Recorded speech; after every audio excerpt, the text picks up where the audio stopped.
Anyway, here's Ace Attorney.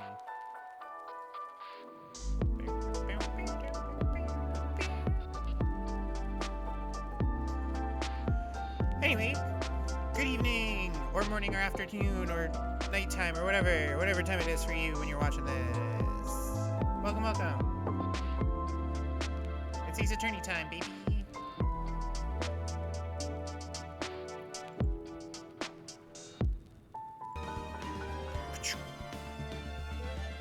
Check this out. Turnabout goodbyes.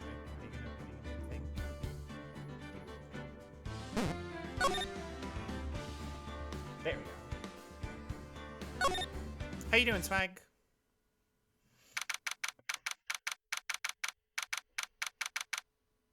Actually, while I have you here, Swag. Dragon Maid's got more support. I'm so hype. I had enough gems in Master Duel to get the like Dragon Maid pack thing for like 1600 gems or whatever. I freaking love being a one-trick casual because they gave me the one thing I wanted, and I was like, perfect. I have like cool art in that game now. It's really sick. Anyway, just finished the weekly Deep Desert Base in Dune. Hell yeah. You don't know if the new Monarch support is in MD yet? I have no idea. Yeah. Anyway, for those of you who need a quick refresher, we last stream we were defending Edgeworth. We had two edge of our seat moments where Maya sustained a charge of contempt of court for like being disruptive and generally going outside of typical legal procedure, and got thrown out of the courtroom for a little bit. And she helped us. She gave us the opening to break through Lotta Hart's false testimony. And then we found out that Gordy isn't real. It was just Larry being his usual self. And then, second day of the trial, we nearly got a guilty charge. We got a guilty charge, and then Larry was like, wait, I have something that contradicts this. And luckily it was skin of our teeth, but we were able to get the guilty charge reversed. So we're on day 3 of our trial. It's not looking good, but you know, it's always brightest or always darkest before the dawn. So haven't been on it a bit. Snooze will let this one roll since the beginning. We'll let it roll. We'll let it chill. I'll spend. We'll just have a sad Maya on screen for those of us who don't get ads, and I can talk to you guys for what 3 minutes or whatever it is. Well, or somebody snoozed it. That works. So Maya says, "What was Mr. Edgeworth talking about?"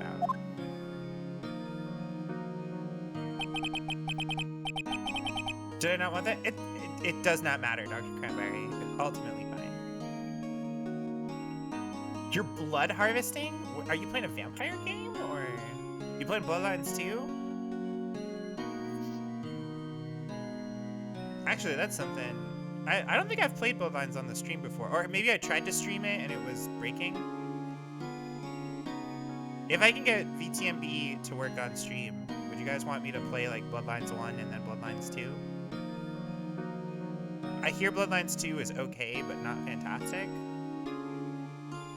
It's all blood money on Arrakis. Yeah, Arrakis is kind of bad. It's kind of a shitty place to live, even if you're in control. All right. Edgeworth says, "A memory of a crime that I committed. A memory of murder. Murder. Moida. Not Moida." One of the major themes, yeah. So, Dune is about this one planet in like a larger like human galactic empire, right? What, like, is it just that the Dune planet kind of sucks, or like like, do we ever get in any of the other books as someone like, hey, I'm from, the Galactic Core or whatever, and actually life is pretty good over there? Like, do we ever get depictions of the like Grand Human Imperium being like not awful, and this just happens to be like a shitty section of like a supposed necessary evil? Paul is not from Arrakis. Yeah, I thought his folks were or something. Isn't he like the space messiah or something? I thought his like mom was like a part of the sandwiches or whatever. Sandwich.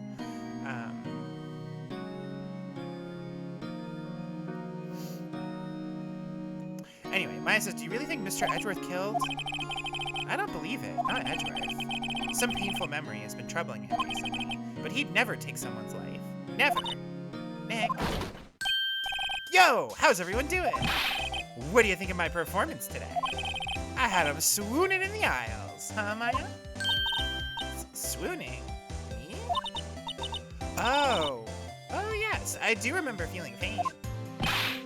God, tell me the truth. It was like love at first sight, right? Right, Nick? Huh? Me? Well, maybe my heart skipped a beat or two. I think you can do better than that. Come on, I saved Edgeworth in there, dude. Edgy. You guys should be bowing before me. Yeah, bow before your hero.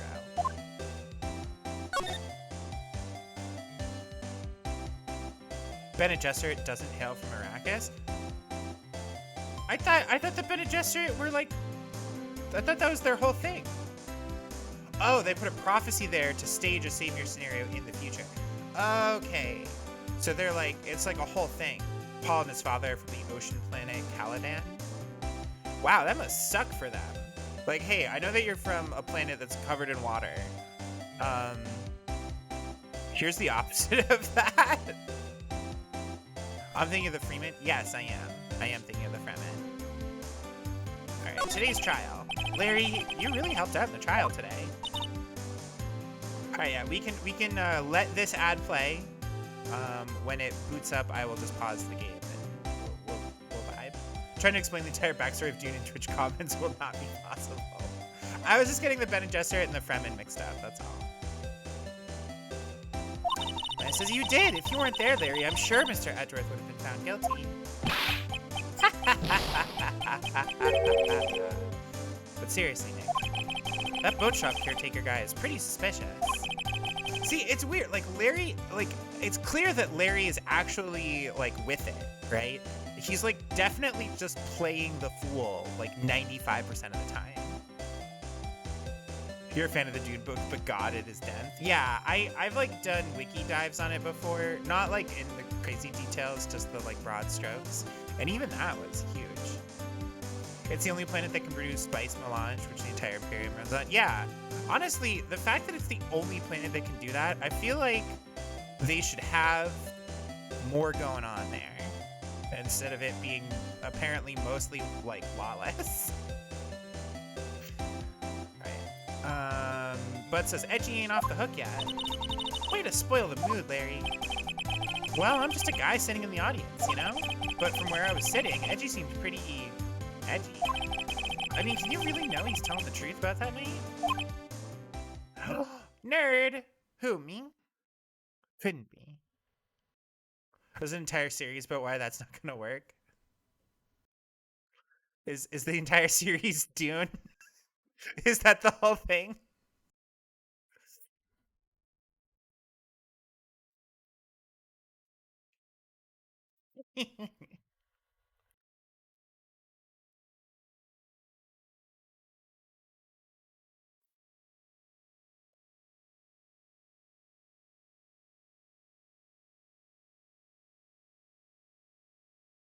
I finished my tea. We are down to 2 drinks. Oh, we have an ad break going right now. So Phoenix is just going to stare meaningfully into Larry's eyes, I guess.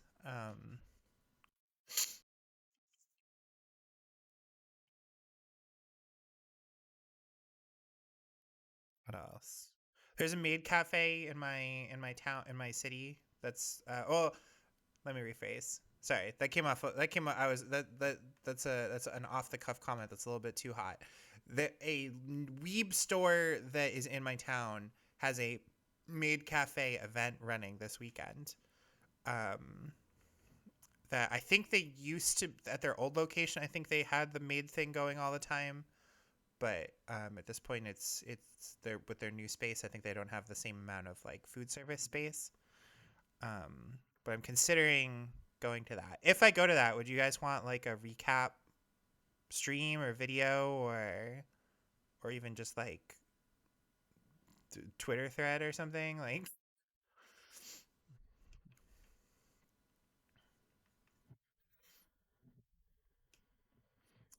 Like I'm not trying to make my entire life content, but considering I don't have the sort of job that allows me to like shit post for you guys during the day, basically, I'm always curious about what more I could maybe do for you, especially on the weekends and stuff. Like, let's see. What was one of the requests I got? Somebody wanted me to do like Dommy Mommy ASMR. Um I know that that's a request that's out there. I've also gotten requests to just do like read along sessions. Essentially just read a book to you guys, either as a YouTube video or here on Twitch. Um Essentially just say that it's like an audiobook. Um It is weird that there's no. I'm like filling a lot of space here that does not have any sound. There's no desktop audio. Um, but yeah, like if I start like going to card events regularly or like doing stuff at the Weeb store or even like there's like a local sword fight practice that I've been considering going to. Like would reports on that kind of stuff be interesting for you guys or like I know that that's not my normal content, but I could either have like recap stuff or it could be like it could just be face, like quick little videos while I'm there or something. You're gonna want Yu-Gi-Oh updates since you can't do paper here. Yeah, I mean it'll be updates on like Artemis plays Dragon Maids poorly, but if you're into that, you know what I mean? Because like I can't really afford more than like one deck right now, and from what I understand, um, Dragon Maids, I can probably get a full Genesis Dragon Maids deck put together for probably about $50. Um, do you think I play Monarchs well? I don't know. I just like I gotta be honest. As somebody who has played card games for practically my whole life, I love them, but I'm not great at them. And I understand that about myself. Like I'm very much I enjoy playing like big dumb aggro strategies, and those don't really exist in Yu-Gi-Oh. Yu-Gi-Oh is like very combo focused. Most of the time, you're doing a ridiculous combo to get your big dumb guys out. So with Yu-Gi-Oh, I have to go with like what archetypes do I think are cute, and then I just play that. So like eventually, I'd love to have like a Modolce deck, um, because they're really cute. Also, hello Cypher, welcome, welcome, and the ad is over. So hello, we're gonna go back to actually playing the game here. But Phoenix says dot dot dot. Nick, I don't know, but what I do know is I'm going to believe in you two until the end. Us two? Edgeworth and who else? You mean me, right? He means me, right, Nick? Yeah, you, Larry. Not me? But why you, Larry? Huh? Actually, yeah. Why me, Nick? Enough with the silent treatment. Nick, why do you trust Mr. Edgeworth so much?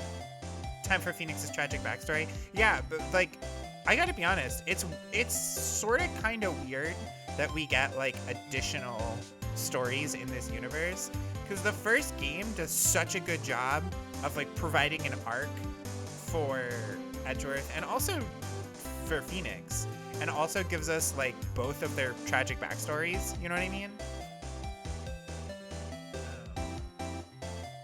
Like, I'm aware that it was because this game was so good that they made additional ones, but still just kind of wild that that like future games are just like, all right, well now stuff is just happening. You know what I mean? Like, these characters exist, and here's the scenarios that they're put into, a la like sitcom. Mr. Edgeworth changed recently, that's true, but when we first met him, he was kind of a jerk, don't you think? You didn't know him back then. Back when you wanted to become a defense attorney. Wait, was that when you two were classmates? Yes, in grade school. They saved me, Miles and Larry. They saved me and I'll never forget it. That's why I became a defense attorney, you know? What? Hey, Larry, what's he talking about? Huh? Sorry, I kind of forgot. The characters certainly fit the sitcom role. Oh, absolutely. Like, that's what I mean. Okay, Nick, out with it. I'm gonna hear this story today, and that's final. Okay. Kind of a long story, so hang in there. It was the very end of 3rd grade. I was on trial. A class trial. A class trial? You remember, Larry? Spring, end of 3rd grade? A kid in our class got his lunch money stolen. Our school was really small. Every month, kids would bring in an envelope with money for lunch from home. Huh, I see. Anyway, this kid's envelope disappeared, with $38 still inside.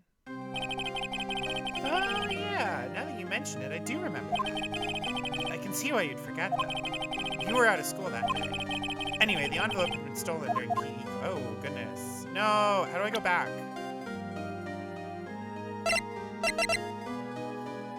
Dang it.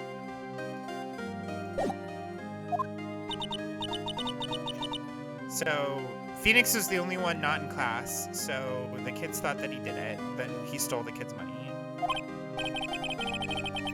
The kids in class said I should be put on trial. Trial? So the next day, we held a classroom trial with me as the defendant.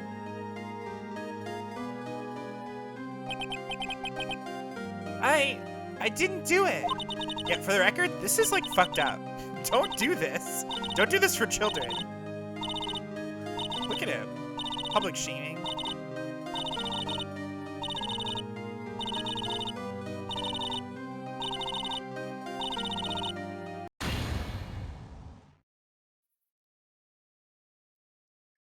Now, Phoenix, you know you shouldn't steal people's money. It's not right. Teacher of the Year award goes to... Yeah, not this lady.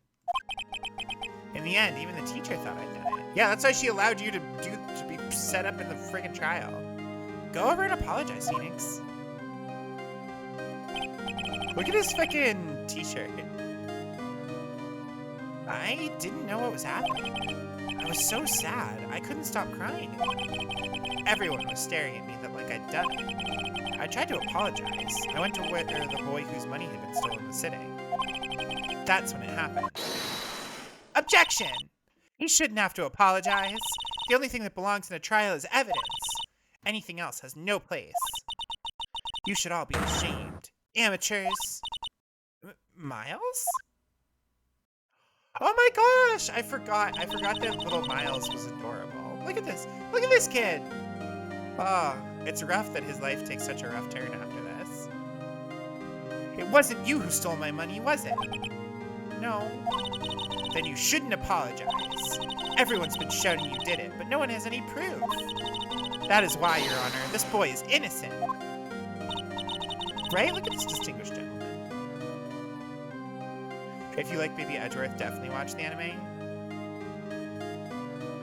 Miles, it was your money that was stolen. Yeah, he did it. He's the one. We don't need proof. Make him say he's sorry.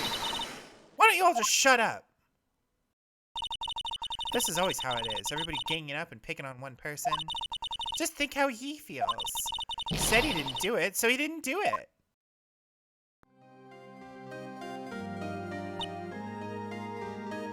A dork from the beginning? Yeah. Very well. I will replace the money myself. This class trial is over. This teacher is bad at her job. After that, the three of us were the best of friends. Wow, I had no idea. Yeah, I had no idea either. I mean, I forgot. That's when I learned what it meant to be alone. Totally alone, without a friend in the world. You did a good thing, Larry. Yeah, well, I was just lucky that I took the day off from school. If I'd been there, they would have thought I'd done it. So I took it kind of personally, see? When something smells, it's usually the butts. Edgeworth and I talked after that class trial. That's when I heard his father was a defense attorney. I remember his eyes would shine when he talked about his father. I also appreciate that on some level, Phoenix's like gestures and stuff. Oh, excuse me. Phoenix's gestures and stuff are like modeled after young Edgeworth here. Very cool. I'm gonna become a defense attorney, just like my father. A famous defense attorney. Then, a few months later, he suddenly transferred to another school. The DL6 incident. Right. I'm not sure, but the transfer probably had to do with his father's death. That's so sad. It was several years later when I heard Edgeworth's name again. There was an article about him in the newspaper. Headline was something like, "Dark Suspicions of a Demon Attorney." Fabricating evidence, manipulating testimonies, covering up facts. Article said he'd do anything to get a guilty verdict. Anything.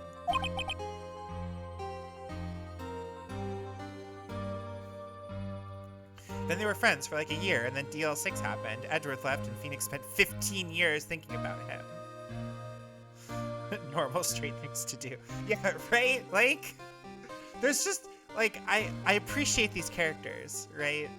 But you cannot tell me with a straight, you cannot look me in my giant purple anime eyes and tell me that these two men are anything other than wildly gay for each other. But why? What happened? I mean, that's not the Edgy I used to know at all. That's what I thought too. I tried to get in touch with him, I don't know how many times. He never replied. I guess he didn't want to see his old friends. I couldn't just drop it though. I wanted to meet him, learn why he'd become who he became. You can tell you that, but I would be lying. That's when I decided. Wait, you don't mean that's why? That's why you became a defense attorney? To meet Edgeworth? I'm sorry. Hold on, I have a bit. Oops.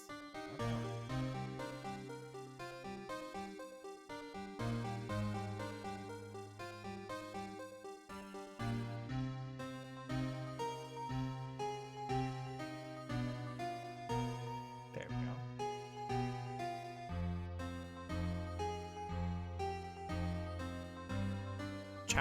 Chat, I need you to get like real close with me here, alright? Hold on. Like real close, okay? That is not straight behavior. That is not straight behavior at all. Okay? That is not. This man got a law degree to meet his childhood crush, okay? I've done some deranged things while having crushes on people. This takes it to a whole new level, okay? Just so you know. Just so you know.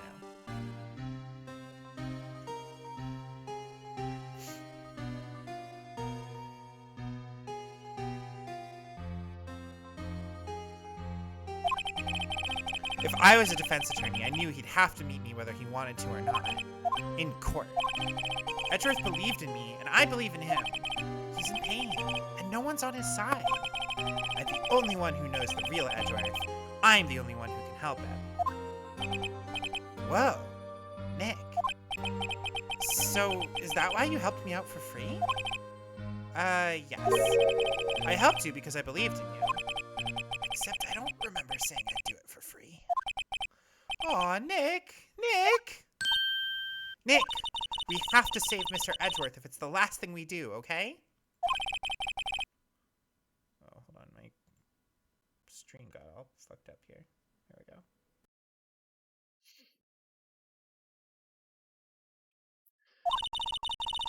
First, there's that rental boat shop caretaker. We need to find out who or what he is. I'd settle for who. I guess I can clean out some of this evidence I no longer need. Okay, let's go. Alright, what's our court record looking like now? Oh, good. We no longer have stuff related to the, to Gordy.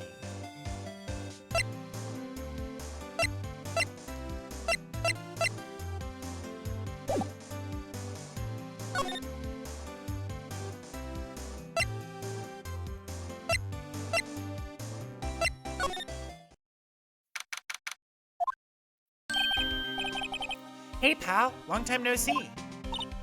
Oh, Detective Gumshoe. Close one today, eh? I got so worked up, I snapped my tie in half. Your tie? No problem, pal. Thanks to you, we now know who really did it. You mean the boat shop caretaker? Look, I'll make you a promise. I'll have that scoundrel in my custody by trial time tomorrow. Come what may. It's my duty to you as a police officer. Now I'm off to catch me a criminal. Detective Gumshoe sure is active today. Oh, one other thing. No one can go into the woods today. The woods? Where Lotto is camping? The woods are off limits to camping, and apparently the park ranger found it. He got pretty mad. No one can go in for a while. I guess Lotta's in a lot of trouble. Anyway, I'll be seeing you tomorrow.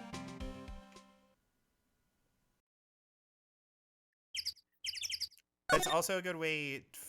It's a good explanation for why we do not have to go into that half of the like area. Huh? The steel eyesore is missing. Eyesore? It looks like the hot dog stand is closed too. I guess Larry's too busy worrying about Mr. Edgeworth to show up for work.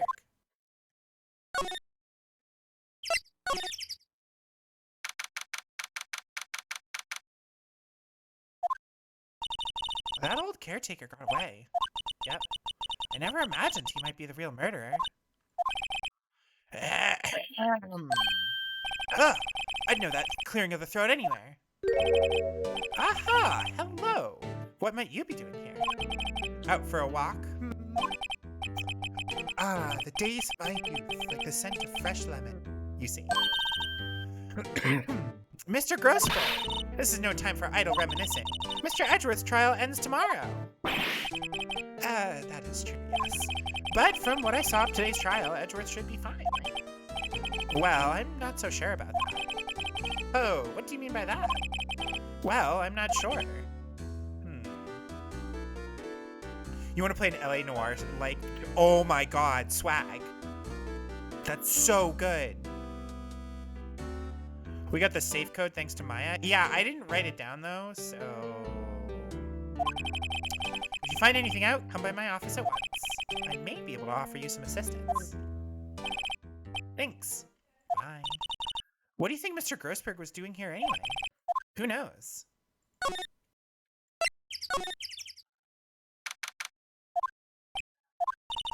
Nobody's home. Hello, hello. Squawk. Hey, it's Polly. I wonder where your owner's gone, Polly. Can't believe you'd run off and leave his poor parrot to fend for herself.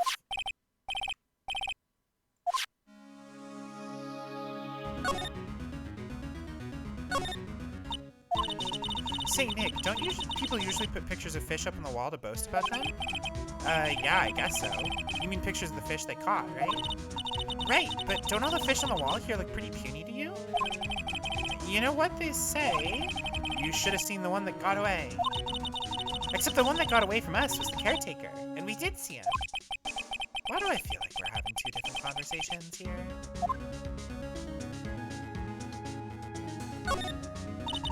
That reminds me, Nick. Polly here knows the number to the safe, right?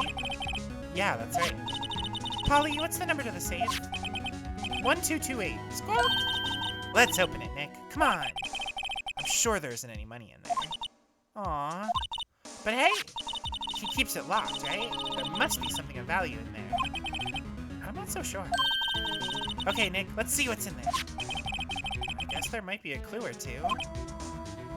The only thing in here is a letter. Aw, boring. No name or signature on this thing. Handwritten in very precise, clear letters. Get your revenge on Miles Edgeworth. Edgeworth? Nick, why would Mr. Edgeworth's name be on here? What should I know? I'm gonna read the whole thing. Get your revenge on Miles Edgeworth. This is your last chance. Now is the time to get revenge on the 2 men who ruined your life. The rest of the letter goes on to describe the murder plot in detail. How to kill Robert Hammond, frame Edgeworth, calling Edgeworth out to the lake, getting on the boat, firing twice. This is exactly what I figured out today in court. It's all here in perfect detail.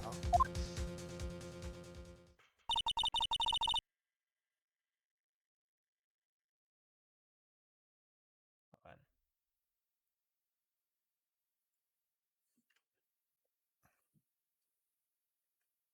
Okay.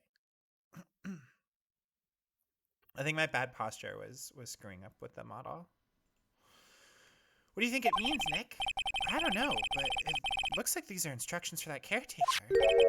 When he killed Robert Hammond and called out Edgeworth, he was following instructions. Who could have written the letter? What does it mean to get revenge on Miles Edgeworth? Look, I don't know, okay? But one thing's for certain.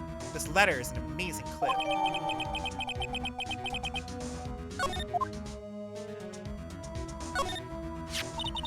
Maybe I should take care of Polly, Nick? You probably shouldn't just kidnap her. The police know about her anyway. I'm sure they'll do something. Okay. Sorry, Polly. He says I can't take you. Great, now the bird's gonna get eaten. Okay, well, we found something. So...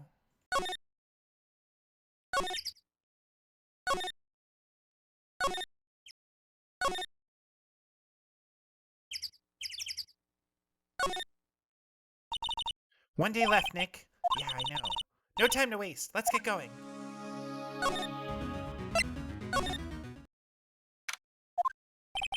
He's out. Again. When does he work, anyway? Now, don't be harsh. Guess I'll have to come back later.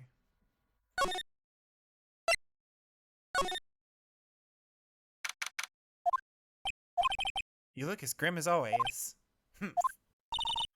Mr. Edgeworth? I heard the story about the class trial. Class trial? What do you mean? You don't remember? No, I don't. Your lunch money was stolen, wasn't it? In 3rd grade? Lunch money? Oh, right. Yes, I seem to remember something like that. Nick, I think you're the only one who really remembers. Well, it probably only really mattered to me anyway. Mr. Edgeworth, didn't you know? That trial was the reason Nick became a defense attorney. Ridiculous. Gee, thanks. That said, it does sound like the kind of thing you'd do. You haven't changed a bit, have you, right? So simple. To a fault, even. Well, maybe, yeah, but I think you changed too much, Edgeworth. Perhaps. Hey, Edgeworth, why did you become a prosecutor anyway? You used to look up to your dad. You said you wanted to be a defense attorney, right? Couldn't let myself deny reality with you. What do you mean? My father was taken from me, and you want me to defend criminals? I'm sorry, right, but I'm not that good of a person. One suspect was apprehended in your father's murder, right? Yes, the man trapped in the elevator with my father. His name was Yanni Yogi. He had to be the shooter, any way you look at it. Yet, he was found innocent. A defense attorney got him off the hook. That would be Robert Hammond. On that day 15 years ago, the 3 of us were trapped in that elevator for 5 hours. When we were rescued, we all suffered oxygen deprivation. I had lost all memory of the murder. Lost your memory? Even now, I can't recall what happened in that elevator. That was the crux of Yogi's attorney's argument in court. He claimed Yanni Yogi had been not of sound mind due to the oxygen deprivation. Yogi was released due to a lack of evidence. Innocent. That's when I changed my mind. I started to hate defense attorneys. What's your relationship with Von Karma? He's my teacher and a man who deserves respect. I learned everything I know of courtroom techniques from him. He's like my sister was to you, Nick. He's a perfectionist in all things. In court, in his personal life, he's obsessed with doing everything perfectly. Perfectly, huh? In all the cases he's taken on, none were left unsolved. Not one suspect was declared innocent, ever. But that's... I know. It's possible some of the suspects were indeed innocent. However, it is impossible for us to accurately determine that in every case. All Von Karma does is his job, to find the suspect guilty perfectly. In any case... Hold on, sorry, I'm adjusting some blankets here.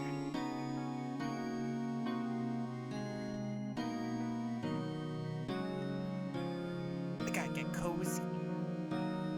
In any case, it's nigh well impossible to find a weakness in him. Should a weakness appear, he would do everything in his power to make it go away. Edgeworth? If what you're saying is true, you're headed for a guilty sentence tomorrow. He's right! Now's no time to praise the enemy, Mr. Edgeworth. It's a strange situation in which I find myself, I'll admit. No kidding.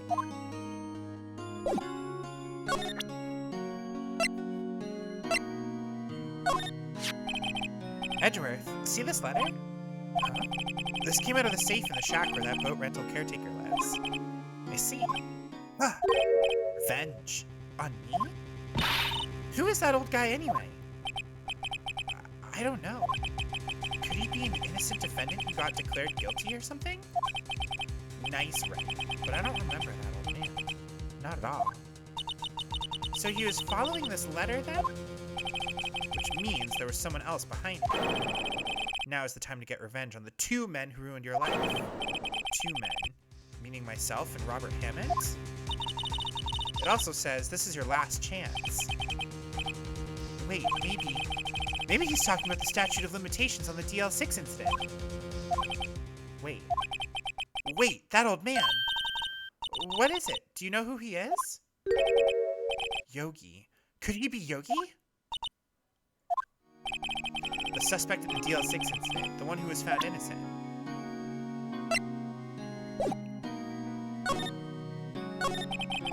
Yanni Yogi was a court bailiff at the time. We just happened to be in that elevator together 15 years ago.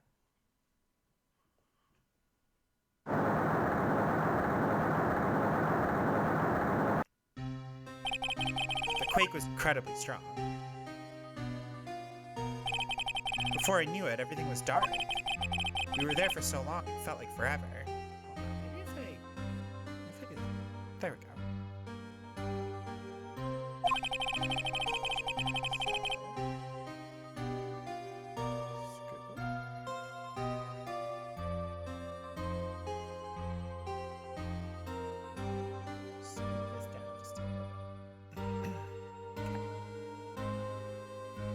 The air thinned and the darkness closed in on us in that little box. We became unsettled. Help! I can't breathe! Quiet! I said quiet! You're not making this any easier. I want to get out! Help! Get us out! Don't shout, you'll just use up more oxygen.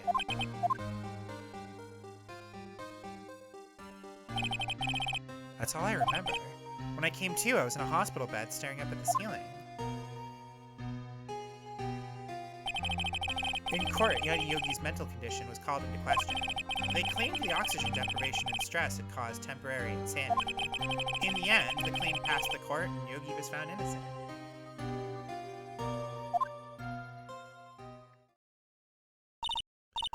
But isn't that strange? This letter tells him to get revenge on Edgeworth. Why would he want to take revenge on you? Right. Yeah? There's something that's been troubling me these last few days. I didn't know whether or not I should tell you. You mean the nightmare?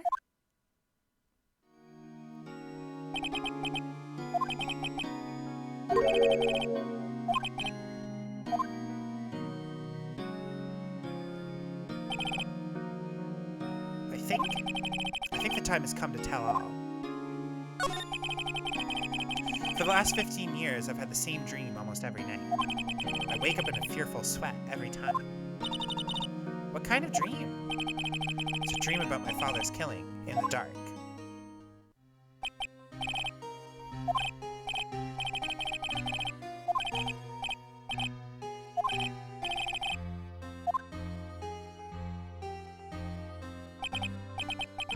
I can't breathe! You're using up my air! What? Stop breathing my air! I'll stop you! Ah! What? What are you? Stop breathing my air! No, Father! He's attacking Father! Then I see the pistol lying by my feet. I don't know if it was evidence from that day in court or the bailiffs. In a daze, I pick up the pistol. Get away! Get away from my father!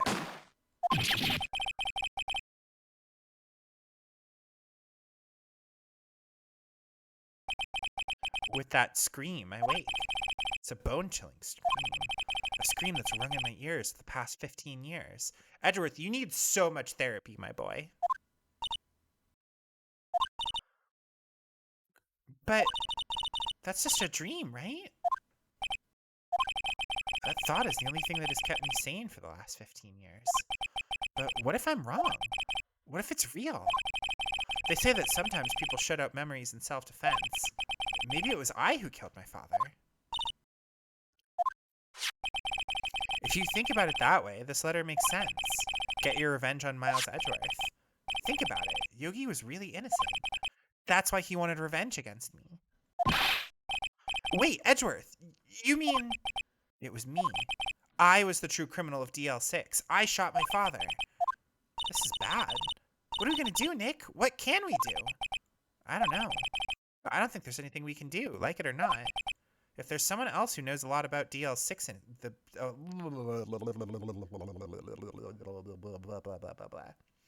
If there's someone else who knows a lot about the DL6 incident, maybe. There we go. There is! Okay, now we go to the Grossberg Law Offices. Mr. Grossberg. Ah, hello there. What's wrong? You look troubled. No kidding. I can't believe you're not. My. Just calm down and tell me what's happened. Mr. Edgeworth, he...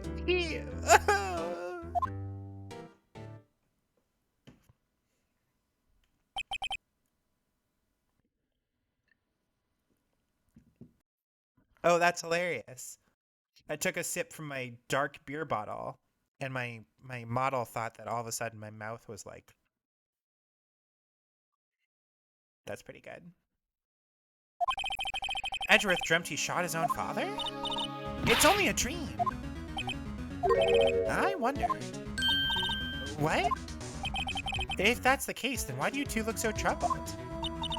Well... Also, consider this. Yogi quite certainly holds a deep grudge against... Oh my goodness. Yogi quite certainly holds a deep grudge against Miles Edgeworth. So deep he'd want to frame him for murder. This leads me to surmise that Mr. Edgeworth's dream was not a dream. It was real. As you imagined. Miles Edgeworth threw the pistol to save his father. The pistol fired and the deed was done. No! I don't believe it. Yogi was suspected of murder, and his career as a bailiff was irrevocably wrecked. Thus, he sought revenge on Miles Edgeworth. This was his last chance, of course, with the statute of limitations in place. What do you know about Edgeworth's father? He was a defense attorney without peer. Sounds trite, it's true. He may have had one peer, now that I think about it. Your mentor, Mia Fey. Gregory Edgeworth was very disapproving of Mr. Von Karma's techniques. That's no surprise. Von Karma is an extreme man. Forged testimonies and evidence are nothing to him. The result, he has a perfect win record in court.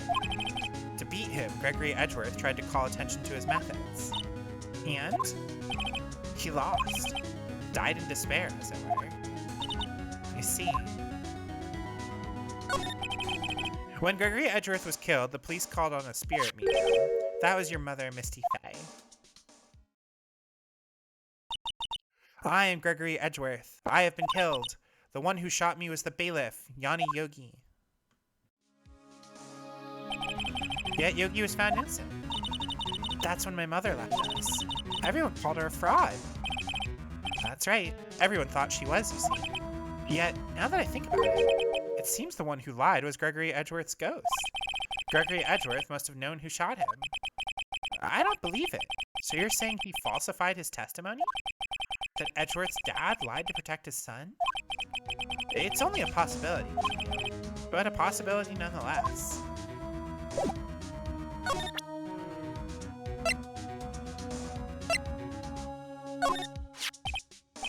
Oh, this is the letter? It does seem that Yogi was following this letter when he killed Hammond. Why kill Robert Hammond? Hammond was a skilled defense attorney, but he defended clients not for their sake, but for his own. His own sake? He never trusted his clients, that one. The only thing he trusted was his own ability. He got his client found innocent. Why should it matter? Actually, my dear, it's quite different. He won that innocent verdict for no one but himself. Yogi was a free man, but socially, he was ruined. You'll understand soon enough. Wait, what is it? This letter. I've seen this handwriting somewhere before, a long time ago. Whose handwriting was this? Do you have any idea who wrote this? Could it be Manfred von Karma? Von Karma? Why would he have something to do with this? I'm not sure. Von Karma. Wait, you're right, my boy! This is Von Karma's handwriting, I'm sure of it. I used to see it all the time on court reports. What? But that means the one who told Mr. Yogi to kill was... Correct. Manfred von Karma himself. What does this mean, then? Why would von Karma want to frame Edgeworth?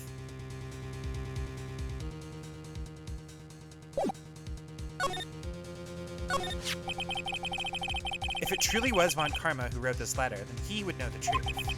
He would know that Miles Edgeworth had accidentally killed his own father. He'll say as much tomorrow in court, I should think. He'll press the point until the court finds Miles Edgeworth guilty. Oh no! But how could von Karma know about Mr. Edgeworth's past like that? Even Mr. Edgeworth thought it was just a nightmare. That I do not know. Yet I do know that von Karma is both persistent and a perfectionist. He may be seeking to satisfy a grudge against Gregory Edgeworth by hurting his son. What do you mean? It was 15 years ago. Von Karma met Gregory Edgeworth in court, and von Karma did win, but he didn't make it through the trial unscarred.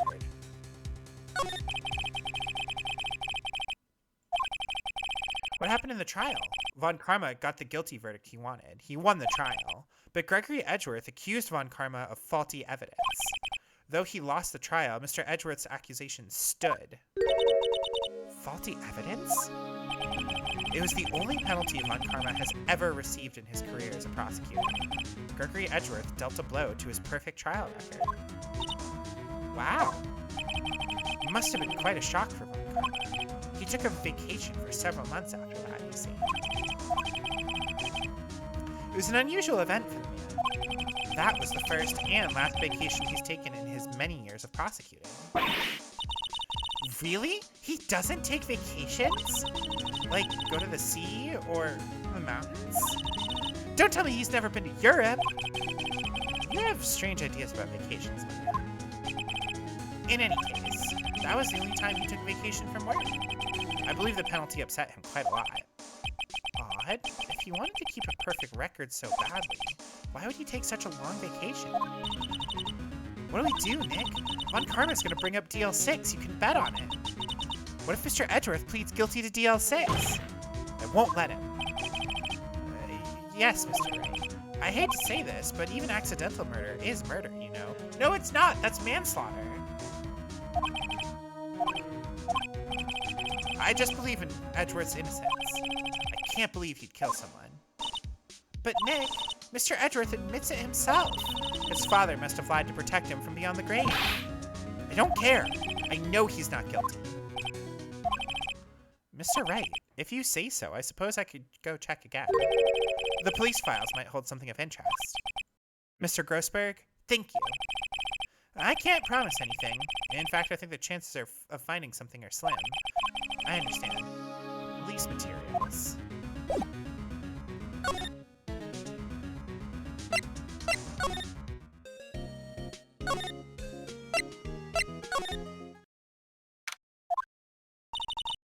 Hardly anyone here.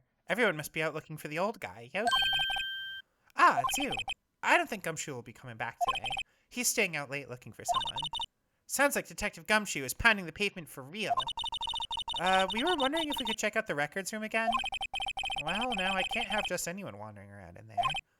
But I guess Mr. Von Karma is in there now anyway. You can go in as long as he's there.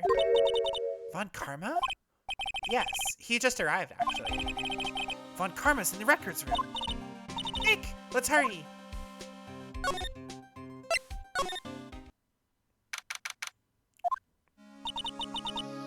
Dusty as always.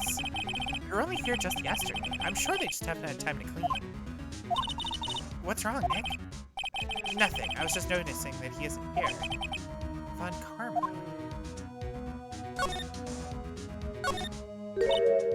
One of the drawers here is open. Someone must have been looking in it recently. Label says unsolved cases evidence. Unsolved cases? Nick! The file for DL6, it's completely empty. What? What are you doing in here? Von Karma! You! How do you know my name? Huh? Have we met? What are you saying? We see each other every day, don't we? We're Miles Edgeworth's defense team. Defense team? I beg your pardon. You see, I rarely remember defense attorneys. They're like bugs to me. Needless things to be crushed. Time for cursed front-facing Von Karma. Yeah. I can see how this guy was Edgeworth's mentor.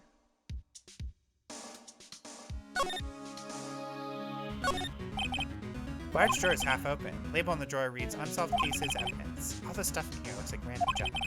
Only the evidence for the DL6 evidence is missing. I can guess who took it too. Von Karma.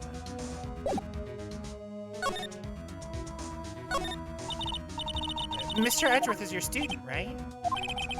A romanticist who still can't shed that veneer of amateurism. Just like his father. Always second rate. You're a second-rate lawyer with a third-rate evidence file. Mr. Von Karma, you had an axe to grind with Mr. Gregory Edgeworth, didn't you? Me? A grudge against a mere defense attorney? Why? Because he dealt a blow to your otherwise perfect trial record? So you did. But what I don't get is, why did you take his son under your wing afterwards? The son of your most bitter rival? That, my dear attorney, is none of your business. Tomorrow will be the last day of this trial. It's been a while since I've had a defense attorney last this long. Still, you will lose in the end. Miles Edgeworth will admit his own guilt. His guilt of 15 years ago, you mean? You're quite the researcher. If you've done your homework so well, then certainly you must understand. You know what Miles Edgeworth will tell the court tomorrow. We were right. So Von Karma is going to bring up DL6 in court tomorrow.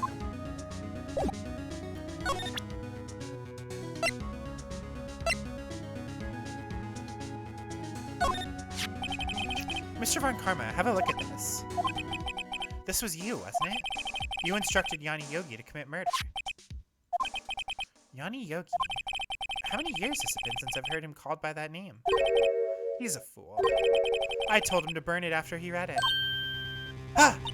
So you admit it! You wrote Mr. Yogi this letter. Yes, my dear defense attorney. Thank you for taking the trouble to bring it to me. You've saved me from a lot of needless hassle. What? Nick, what is that thing?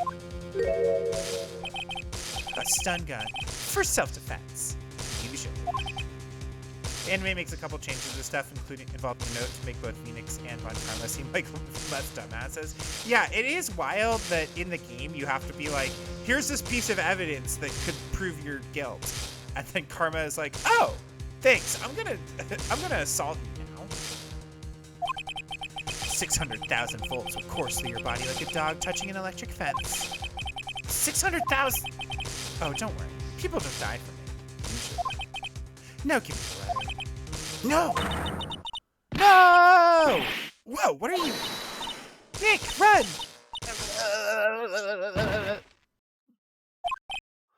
Maya!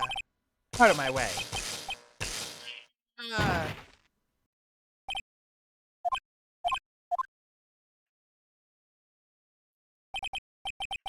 Also, like, Phoenix should have made a photocopy. Just make a photocopy.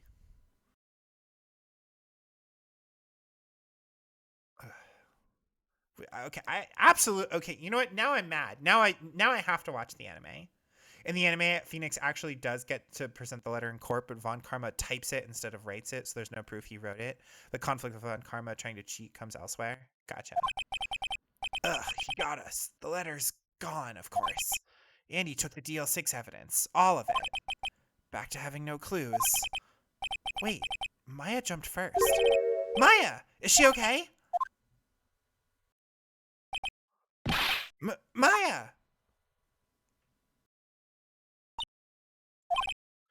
Maya, open your eyes! Maya! The letter! Did he take it? Huh? Oh, yeah. Are you okay? I couldn't stop him. I jumped as fast as I could, but one shot from that thing knocked me out cold. I'm useless. I'm no good as a lawyer or a medium. I can't even call my sister. Not even now, when we need her the most. I wish I hadn't woken up at all.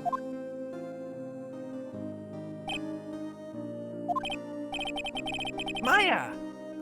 There has to be some way I can help her. I'd better do something about her self-confidence first. Huh? Maya? She's holding something. What's that? A bullet? DL6 incident evidence number 7 taken from the heart of Gregory Edgeworth. I remember.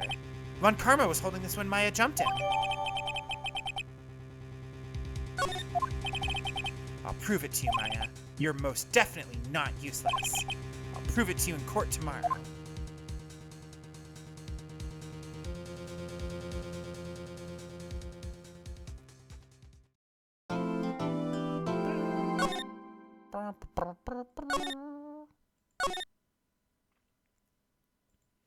Final day, trial. December 28th. Dawn of the final day. This is it, Judgment Day. Today, things are going to be settled at last. A lot of things. Ah! What's the big idea? Sorry, Nick. I only touched your shoulder. I guess the shock hasn't worn off from my run-in with the stun gun yesterday. Anyway, today's the last day of the trial. Good luck, Nick. Yeah, thanks, Maya. Edgeworth is looking glum as always. I hope Von Karma doesn't push him too hard. Whoa!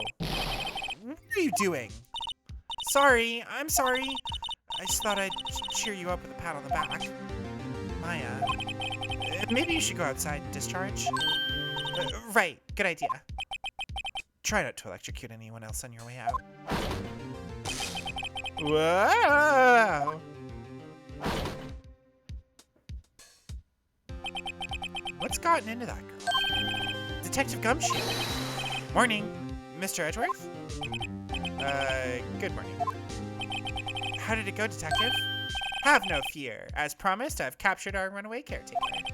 I just brought him in. Took all night, pal. Thanks, Detective Gumshoe. You must be tired. Actually, after that shock I got on the way in, I feel pretty good. Yogi says he's forgotten his own name, but that has to be a lie. Why would he want revenge on Edgeworth if he couldn't remember his past? He does remember, and I'm gonna prove it.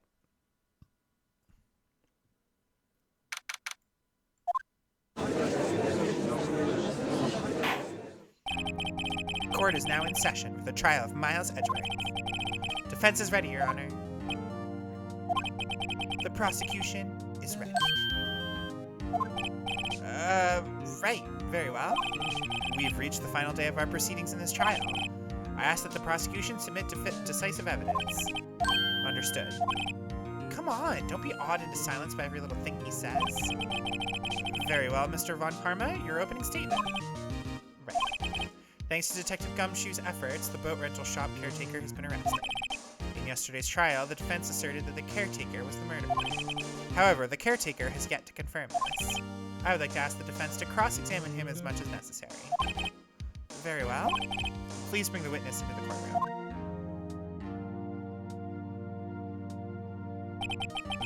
Ladies and gentlemen of the court, I believe you all remember our witness. He lives in the boat rental shop on the lake from where he witnessed the incident. In addition, he has currently lost memory of his name and identity.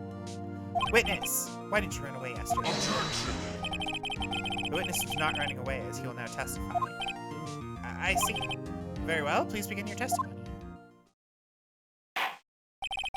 Huh?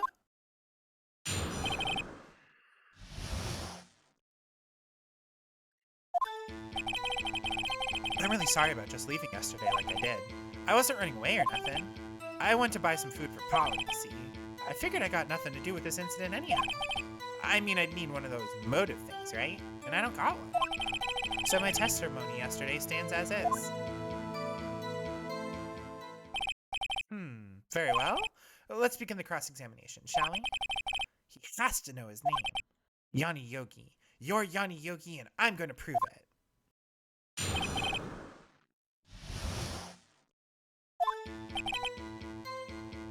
What do we even have in our... We still have the autopsy report. We've got this. We've got that.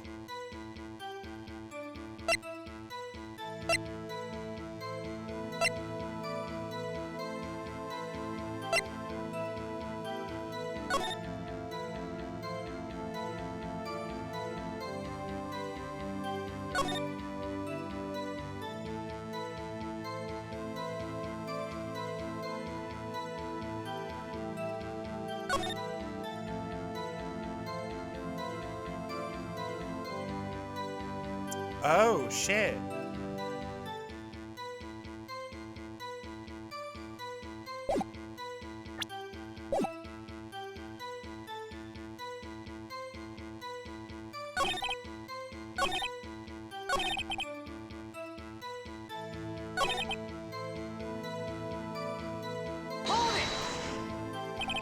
How can you say you had no motive?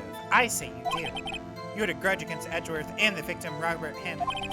That's why you took revenge on them, right? Please don't make me repeat myself, Mr. Wright. Witness has no memory of anything beyond several years ago. He can't hold a grudge. It's impossible. I have to prove he's lying about his memory. Otherwise, it's going to be this same thing over and over until the trial ends. First things first, I have to prove this man is who he is. Do that, and the motive will prove itself.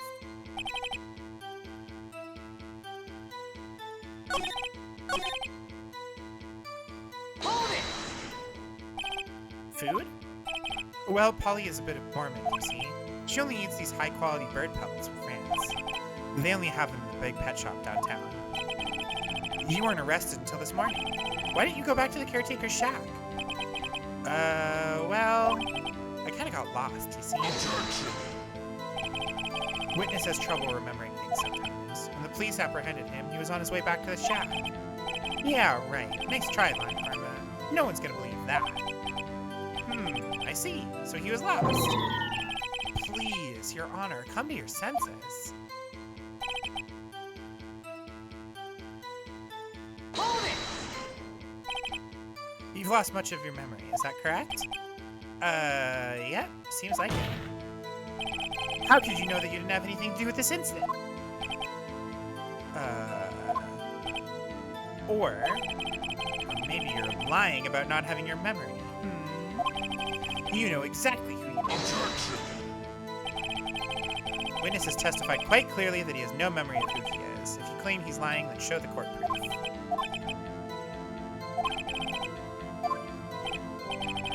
I'm glad you've come to your senses, Mr. Wright. Very well, witness. Please continue. Might I say something, Mr. Wright? Yes. Yes, Your Honor? You've been saying the same thing now over and over. You've been calling the witness's memory of the past or lack thereof into question. Does this really have anything to do with the current case? Of course, Your Honor. The witness has said he has nothing to do with this case and no motive. Both of these statements are lies. Order! Order! Mr. Wright, there's a serious problem with your claim. Are you saying you know who this witness is? Of course, Your Honor. Oh, now this is interesting. I would like to know myself. Who is he? Don't play dumb, Von Karma. Mr. Wright, please tell us this witness's name. His name is Yanni Yogi, a former court bailiff. Yogi? That name seems familiar. Oh! Yanni Yogi, from the DL6 incident. Figures the judge would have heard of it. It was such a famous case. What does this mean? Your Honor, if this man is Mr. Yogi, then he has a clear motive. Objection!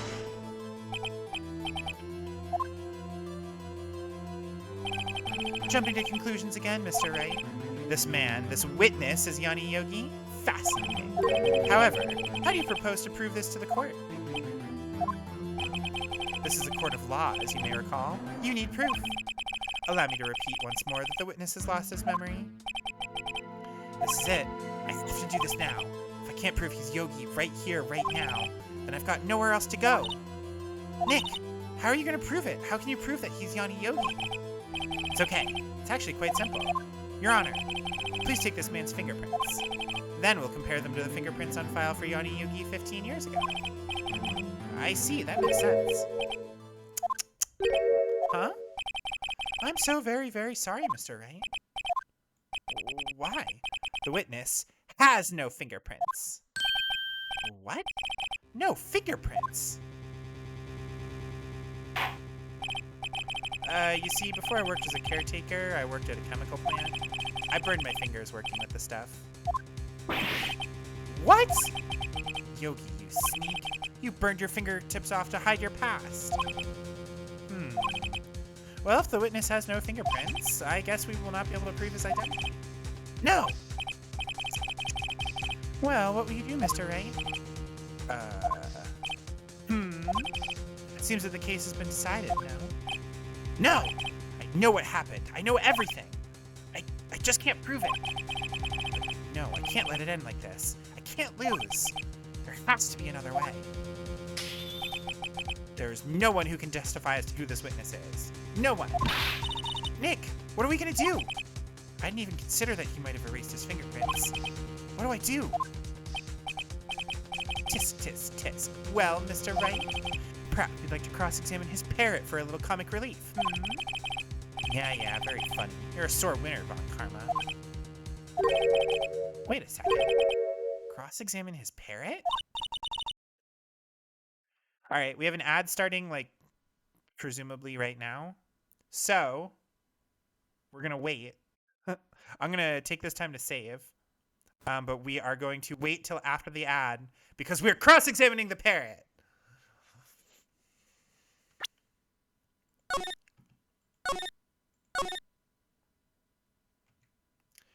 I gotta be honest. This part of it is so good. It's so delightfully stupid. You know what I mean? That like it's one of those things that's like so dumb it wraps back around to being brilliant.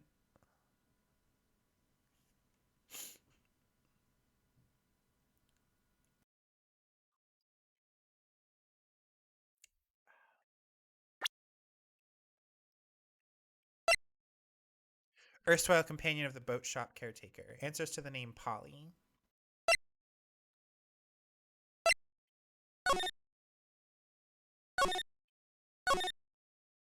Polly Jenkins committed suicide.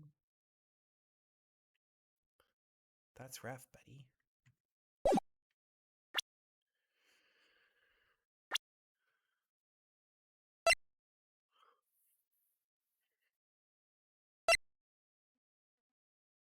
Veteran prosecutor hasn't lost a case. Misty Faye is Maya and Mia's father. Father? Wow. My gotta love the stutter kicking in at the weirdest times. Mia and Maya's mother and a spirit medium disappeared after the DL6 incident. Hammond is the victim, also the defense attorney in DL6. Veteran defense attorney, Mia's mentor. Friend and former classmate. Often the cause of trouble. That's true. Lotta Hart claims to be an investigative reporter trying to photograph Gordini. Gregory Edgeworth was the victim in DL6. Miles Edgeworth is a gifted prosecutor. He's the defendant. Mia's little sister, currently training to become a spirit medium.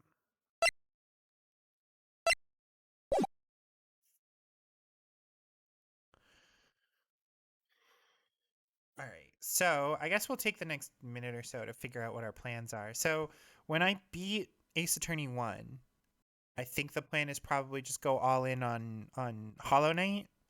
And then when we beat Hollow Knight, we'll presumably have enough space in the stream schedule to play either something new or to switch gears to FF8 again. Because I know that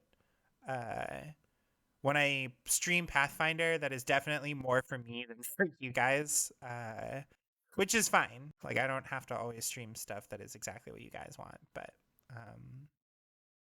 yeah, I think if I can get down to 3 games that we're technically juggling, plus technically there's a handful of games that I said that I would get around to finishing and or like playing on stream, and we haven't done that yet.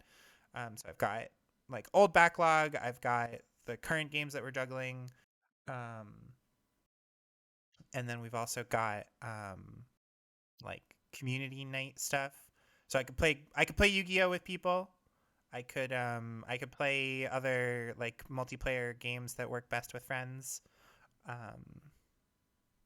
We could have anime nights. I don't know.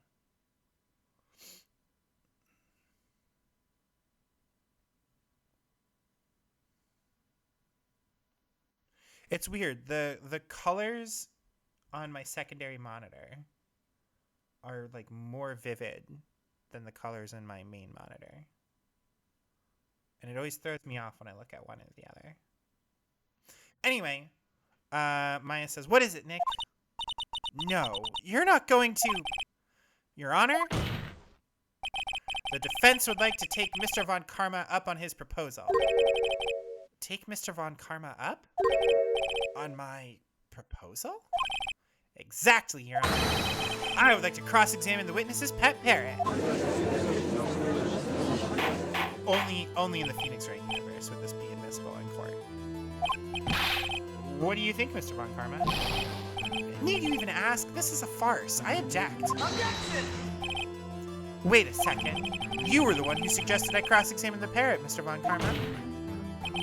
"I have a right to do as you suggested." "Well, if you're so desperate, then please be my guest." "Of course, should you go through with this, and nothing comes of it, then I hope you're ready for the consequences." "Nick, this is crazy." "Well, still want to go through with your little game?" "Let the parrot take the stand. I will cross-examine her, Your Honor." This is the most ridiculous thing I've ever heard. Von Karma's rigged every person's testimony, every piece of evidence. Except the parrot. She's my last chance. At least, I think so. Bailiff, bring in the parrot.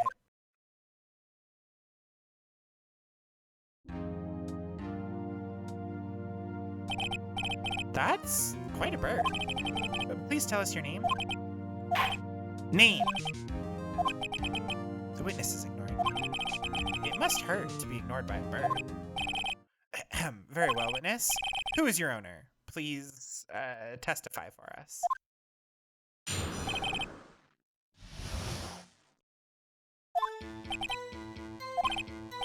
Hello, hello, squawk. Certainly the most concise testimony we've had so far. Very well, begin your cross-examination. Right. What are you gonna do, Nick? I don't know. What do we do, Maya?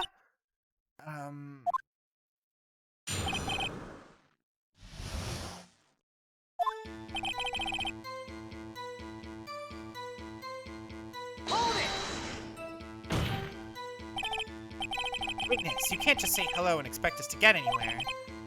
I want you to testify. Maya, you talk to her. Right. What do I say?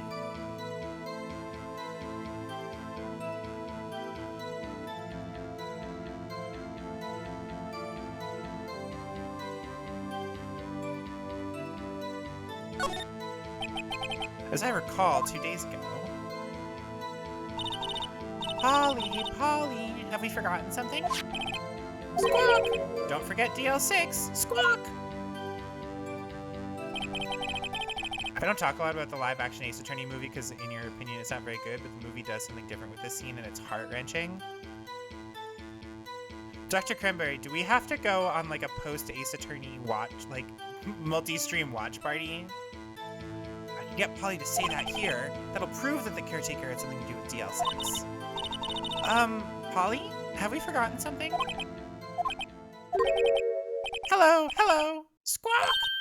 Ah, that's not what you were supposed to say. Forgot! Something we forgot! Uh-oh. It's not working, Nick. She won't say it. This is ridiculous. Why won't she say it? Tisk, tisk, tisk. Something the matter, Mr. Wright? Wait. Don't tell me Von Karma expected this. He couldn't have retrained the parrot, could he? Did he train her not to respond when we asked if we'd forgotten anything? Well, I guess we should try to get some information out of her. We need to show her the judge of their owner is Mr. Yo.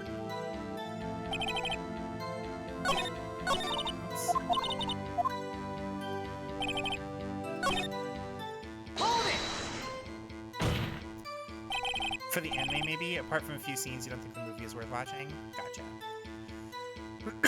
Witness, you're here to speak. You must speak to me. Frankly, I can't believe that you're speaking to the parrot.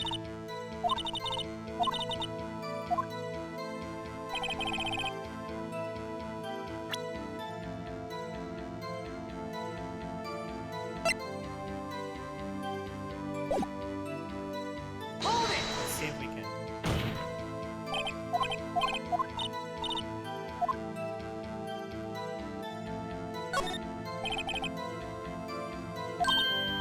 Safe number?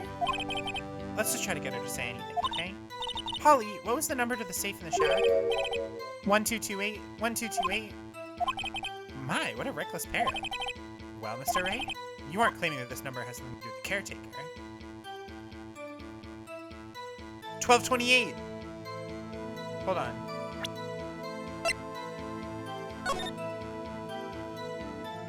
$12.28.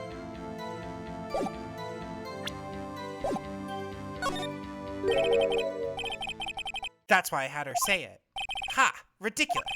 How can the number to a safe tell us who the caretaker is? Show us your proof. What could possibly link this number to the caretaker's true identity? Take that! The DL6 case file? What is this obsession you have with that case? Mr. Wright, where in this file is something related to the safe number? It is, I believe, case summary, right? Yeah.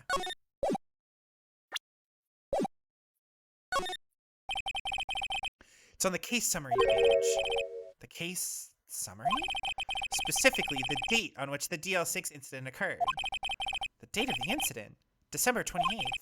Why, that's today's date, 15 years ago. And the number on that safe is 1228. Ah! He used the date of the DL6 incident as the number for his safe, Your Honor. That's how important that date was to him. I see. Certainly is an interesting coincidence. People often do set their secret numbers to dates. Objection! Bah! That's not tangible proof. I set my ATM card's number to 0001 because I'm number 1. This has nothing to do with a date. Nothing. Indeed. Alone, it's a little weak for evidence in a murder trial. We would need some other corroborating evidence. Where am I gonna find that? Nick, we're getting closer. One more. If we could just get one more piece of evidence. Right. What? Very well, witness. You may continue.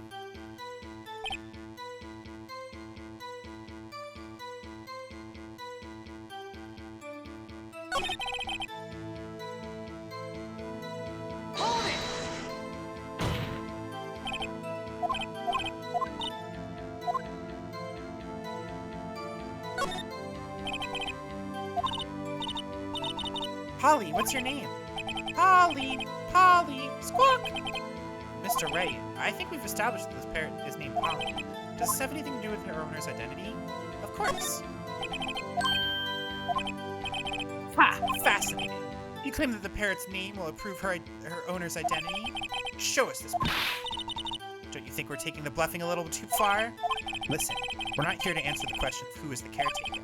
We're here to prove that he is Yanni Yogi. All we have to do is tie the name Polly to Yogi.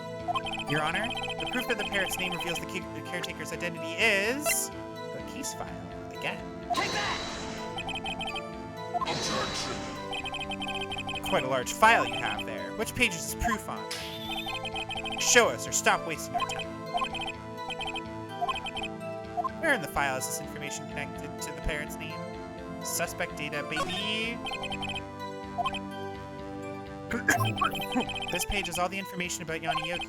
Right after he was arrested, his fiancée committed suicide, see? Indeed, it does say that, yes. What was his fiancée's name? Polly Jenkins. Polly! Exactly, Your Honor. He wanted to remember the name of his fiancée who had committed suicide. That's why he named his parrot after her.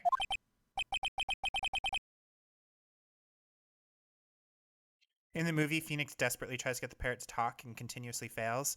Finally, he gives up and says, "I'm sorry, Polly," to which Polly responds, "I love you, Yogi." Oh my god. That's so, that's a knife twister. Damn. I guess that is possible. Objection! Bah! Mere coincidence, that's all. My granddaughter has a dog she calls Phoenix. Well, Mr. Phoenix Wright, does this make you my granddaughter's fiancé? She's only 7 years old. Oh, she's only 7 years old! That's enough. I think we've reached a conclusion here. This is a mere coincidence, that's all. True, that is a possibility. However, two coincidences at the same time seems more like a pattern to me. What are you saying? Summon the caretaker of the boat shop immediately. Witness, tell us your name. Objection! Wait, this witness, he doesn't remember. No, it's okay.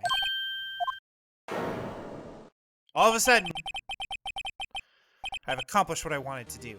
I'm done. Nick, he looks totally different. This is the real Yogi, I think. Finally. He's been acting feeble to hide his true identity. Acting for 15 years. Is his face updated? No. Well, let me ask you again. Please state your name for the court. My name is Yanni Yogi. 15 years ago, I served as a bailiff in this very court.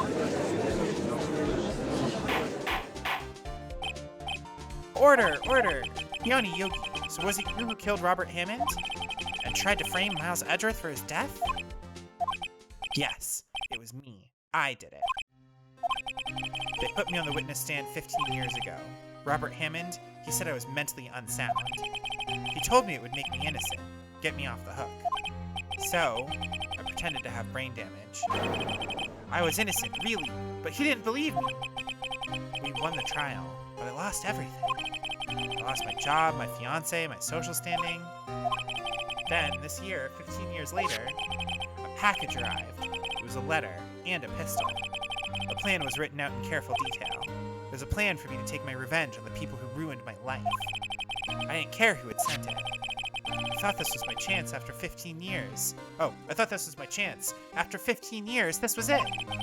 Finally, a chance to have my revenge on Robert Hammond and Miles Edgeworth. I have no regrets. Wait a minute. Revenge? Against Miles Edgeworth? What do you mean? I'm not at liberty to speak on that matter. Why don't you ask Mr. Edgeworth yourself? Anyway, I admit it. I was the one who killed Robert Hammond.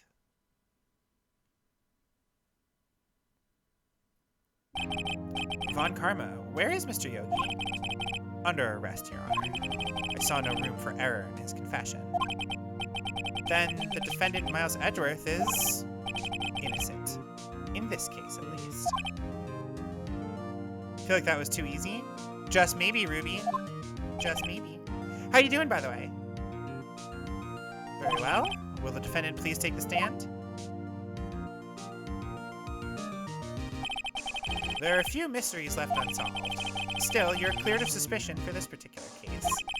I would like to pass judgment on the murder of Mr. Robert Hammond. Any objections? I don't believe it. Why isn't Von Karma saying anything? Very well. This court finds the defendant, Miles Edgeworth, not guilty.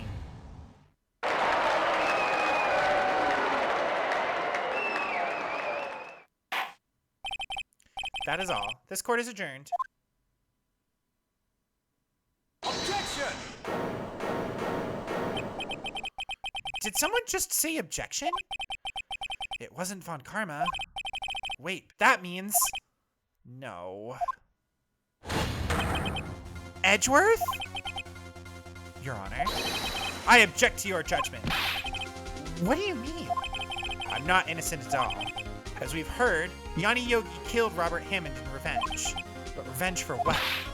Nick, Edgeworth is trying to confess. He's gonna say he's guilty. He's going to tell them he was the murderer in the DL6 incident. He's gonna tell them he killed his own dad. Uh-oh, what do I do?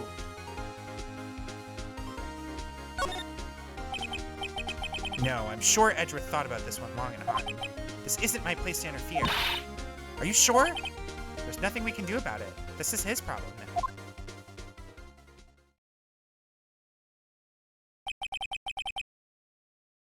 Been better, had a client at work, loser crap. Oh, man. Oh, geez, Ruby, that's awful. I'm sorry. I deal with crap at work, but I've never had people use derogatory terms. That really sucks. I'm sorry.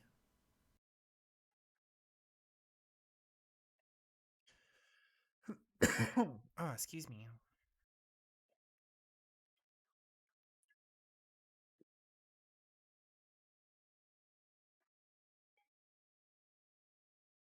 Hold on.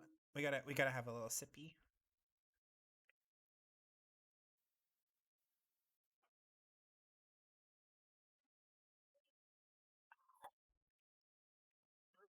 Okay. Edgeworth says, for 15 years, I've had a recurring dream. A nightmare. It's only a nightmare. That's what I told myself. But now I know it wasn't a dream. Yanni Yogi wasn't the killer. You mean, in the incident where your father died? From the distance of the shot, it wasn't suicide either. Everything was as clear as day. The murderer? The criminal in the DL6 incident? It was me. Your Honor, I confess my guilt. I am guilty for DL6, the statute of limitations of which ends today. The culprit is me.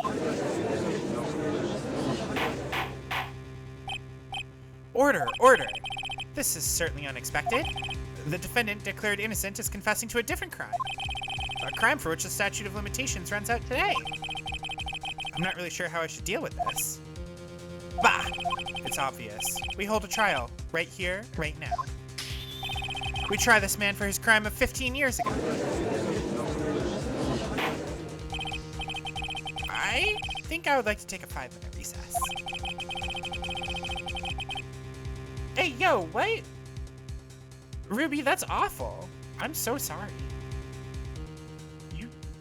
You should not have to deal with that. Judge says during this time, I will consider the appropriate course of action. Court is adjourned.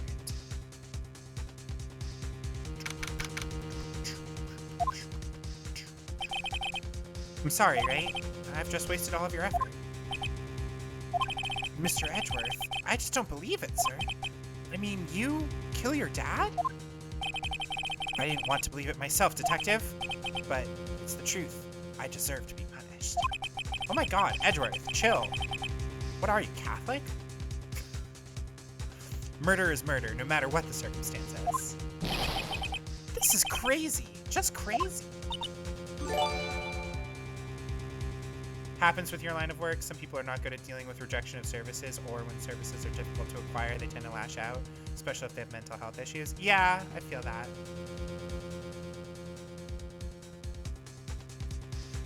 I've dealt with, like, nonsense at work, but nobody's been, like, discriminatory. You know what I mean?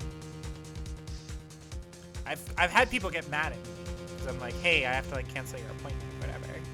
But, you know, nobody's been like, oh, you know, F you, blah, blah, blah. Huh? Nick? What are you doing? Huh? Oh, I was just reading through the court record once more. I'm getting my case ready. Your case for what? Huh? Isn't it obvious? I'm gonna prove that Miles Edgeworth is innocent. Huh? What are you talking about, pal? He just admitted to it. He confessed that he did it in court. I'm sorry, Edgeworth, but I don't believe your nightmare. What? It's just a dream. It's not real. The truth is right here in this court record. In any case, tighten your belts. The real fight is just beginning. I'll prove you're innocent. Trust me. Right. Sometimes you think you're lucky stars that you have a job that's not public facing. Yeah, I don't know. I've had jobs that are not public facing before, or at least not nearly so public facing as what I currently have. And they were miserable. I actually really enjoy dealing with the public. You know, sometimes people are jerks, but like plenty of times I get really nice people. You know what I mean? People that compliment me and thank me for the job I'm doing, and you know, people that like I've started to like strike up a rapport with because they're in the clinic often enough that we're able to like, you know, actually learn tidbits about each other.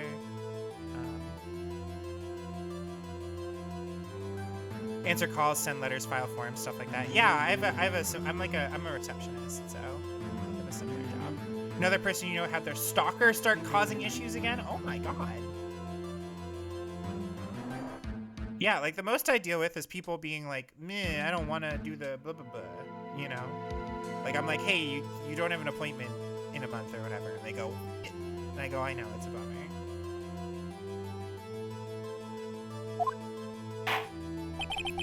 Now then, I'd like to resume our trial. Judge! Miles Edgeworth has admitted his own guilt. He's confessed his crime. Let us begin by hearing his testimony. Then, though pointless, let the defense do their cross-examining. The statute of limitations on the DL6 incident runs out today. Though it's unconventional for me, I'd like to run this one by the book. I see. Does the defense have any objections? No, Your Honor. Von Karma, you knew this was going to happen from the very beginning, didn't you? Very well. Hello, Lupium. Welcome, welcome. Keep in mind, you're about as close as you can get to be an actual little hermit without actually being a hermit, so make of that what you will. Oh, no, again, Dr. Cranberry, I think that there's plenty of people that need to do the work that is not patient-facing or public-facing. I just happen to be bad at that. I'm a very social person who likes dealing with people, and I am willing to deal with the headaches of, you know, I'm willing to deal with the headaches that comes with dealing with other people because I find the other aspects rewarding enough. So, still had to file a police report for harassment. They came to you, unfortunately. Ah, boo. Will Miles Edgeworth take the stand? Will the witness state his name and profession? Miles Edgeworth. I'm a prosecuting attorney.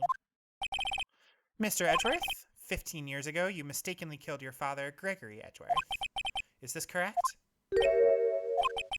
It is correct. Then testify about this matter to the court. When Edgeworth was telling me about his dream yesterday, I noticed something. One detail didn't quite fit. That will be the key. Only if I can get it to work. Please, please.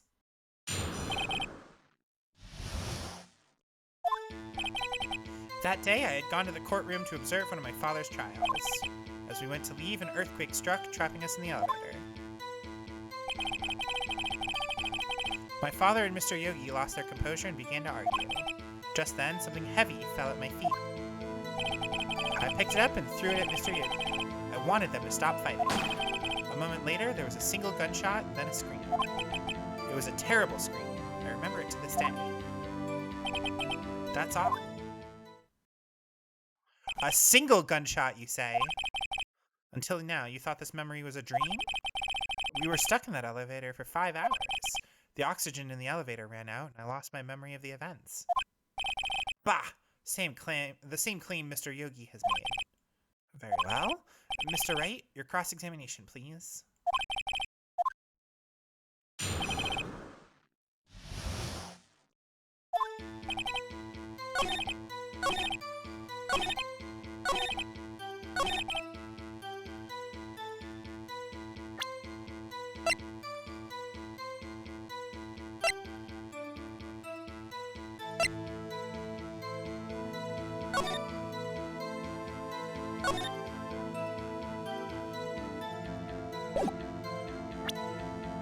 Objection! Are you sure you only heard one gunshot? Yes, I'm sure of that. I heard the shot and the scream. Then everything faded. I was unconscious until the rescuers came. I see. No, Your Honor. Unfortunately, you don't. Look at this file one more time. This plainly contradicts the witness's testimony. Objection! You do enjoy dragging out that file, don't you? I don't accept this evidence, unless you can tell us what page it's on.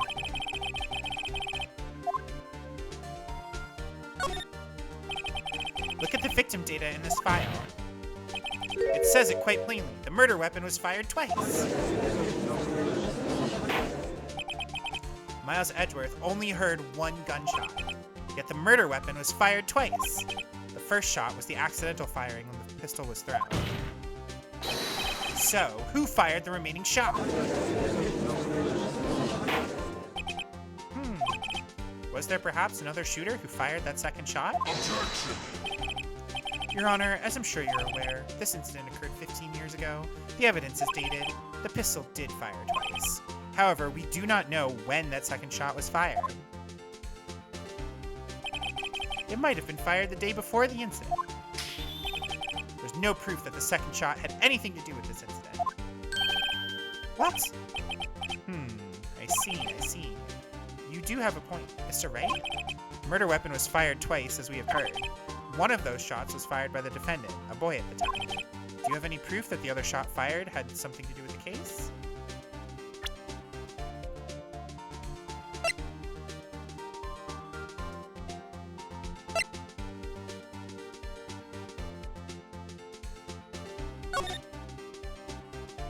Yeah. One shot him and the other one's right here.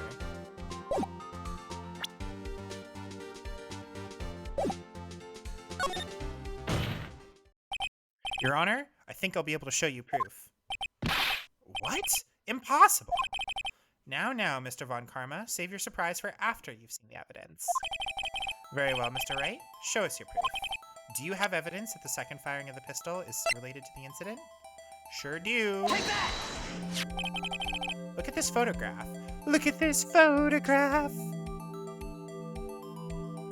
Or if you want to get even more memey with it, look at this graph! This is a photograph of the scene of the crime 15 years ago. I can see that the victim lying there is Gregory Edgeworth. This proves the murder weapon was fired twice at the time of the incident. This photo proves it. So let me get this straight. This photo proves 2 shots were fired? Where? Your Honor, please get a clue.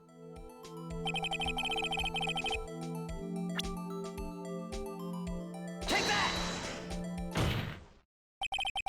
As should be obvious, the contradiction is here. I see, a bullet hole in the door.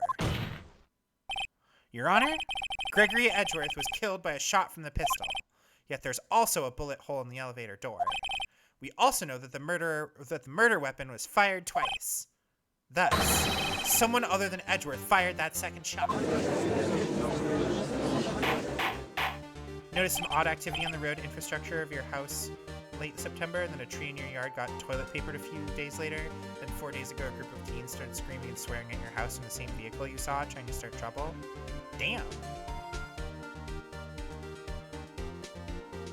That sucks. Wow, I've dealt with some like stressful stuff at work lately, but you guys seem to really be going through it. I do apologize. Mr. Wright, what are you driving at? It's simple, Your Honor. At the time of the incident, 2 shots were fired. One went into Gregory Edgeworth's heart. The other hit the elevator door. Remember that the defendant lost consciousness after the shot he fired rang out. In conclusion, we must agree that the second shot was fired by someone else. Mr. Wright, but who could that someone else be? The murderer, of course. Objection. I knew I should have stepped in before your wild fantasies got out of hand. Mr. Wright, look once more at the DL6 incident case file. Look closely. Try the case summary page. Look what is written here. Not a single clue was found on the scene. If the pistol had indeed been fired 2 times, then the other bullet would have been discovered on the scene. He does have a point. That second bullet has never been found. Why? Because the second bullet does not exist. The bullet that claimed Gregory Edgeworth's life was the one fired by his own son.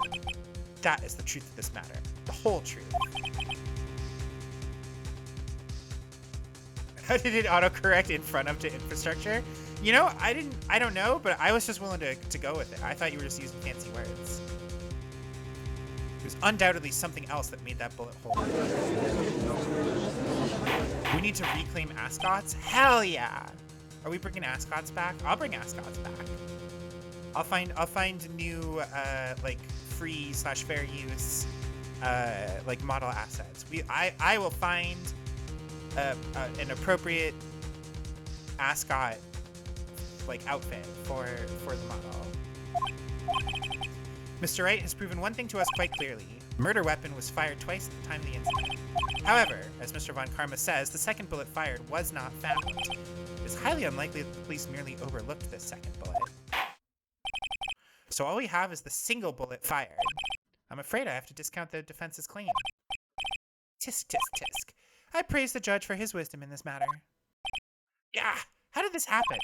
I don't believe that the second bullet didn't exist. Was I wrong? Have I been wrong about this whole incident? What are you doing, Nick? Why aren't you raising an objection? I'm sorry, Maya. What? It looks like I was wrong. Were you? We've got this bullet right here. Taken from his heart. Nick? If the second bullet wasn't there, then all my conjectures are for nothing. No. But you said you'd do it, Nick. You said you'd get Edgeworth declared innocent. I'm sorry. It's just, when I saw the photograph, I thought that 2 shots had been fired. I was so certain of it, I thought I'd won. I thought there was another person, someone else who fired the killing shot. Now, I was wrong to think it could be that simple. This case has stood unsolved for 15 years. Nick. Well, it seems that we finally cleared up this incident. Only 1 bullet was found at the scene of the crime. That shot was fired by Miles Edgeworth. Precisely. I would like to ask one thing of Miles Edgeworth before passing my verdict. Have you been paying attention to the trial so far? Yes, Your Honor. Do you have any objections? No. No, I do not. So you killed your father, though that was not your intention? Yes, I did. Oh no. He's accepted the guilt. Very well. The statute of limitations on the murder of Gregory Edgeworth runs out today. Therefore, I must pronounce a verdict on the defendant today, right here. Right now! Indeed. Does anyone have any objections? I've been here before. It's just like my first day in court. There are so many things I know I should be saying, but my mind's gone blank. I can't find the words. Mr. Wright? Objection! Your Honor. I object. Mr. Wright, on what grounds do you object? Nick? I don't know. His case is perfect. Oh no. It must exist. The second bullet. What? What did you just say? Nothing. Second bullet must exist? But where? Someone took it. It seems waiting is not going to produce us any answers from Mr. Wright. Wait, Your Honor. The second bullet. It existed. What? But we've just heard proof that it did not exist. I realize that, Your Honor. I'm really grasping. It's just someone took it from the scene of the crime. That's what happened. But who? The murderer. Murderer? Then tell us, just who is this murderer? I'm still thinking about that one. So the criminal took the second bullet, but why? First of all, how would they have found it? It's not easy to find a stray bullet, Mr. Wright. Was there some pressing need for the murderer to search for that bullet? Of course there was a need. That's why they took it. What possible reason could they have had? Well, the reason the murderer took the bullet away from the scene with them is...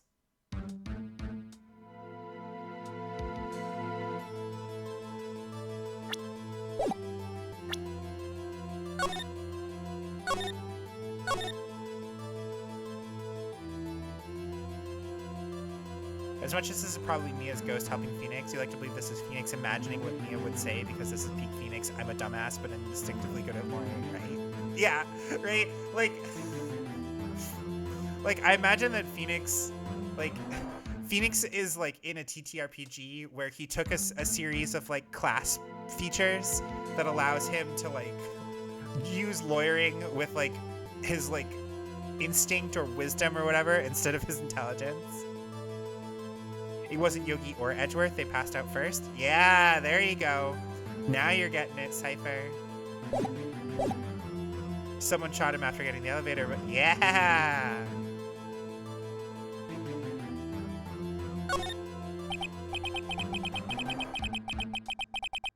Oh, no. That's... Damn it, Phoenix. I refuse. This is stupid. We're just gonna load.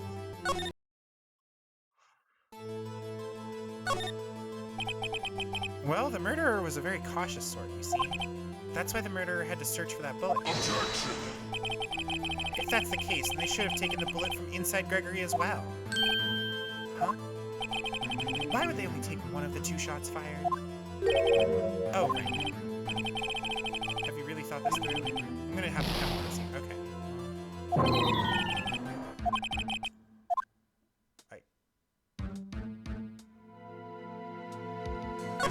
I guess.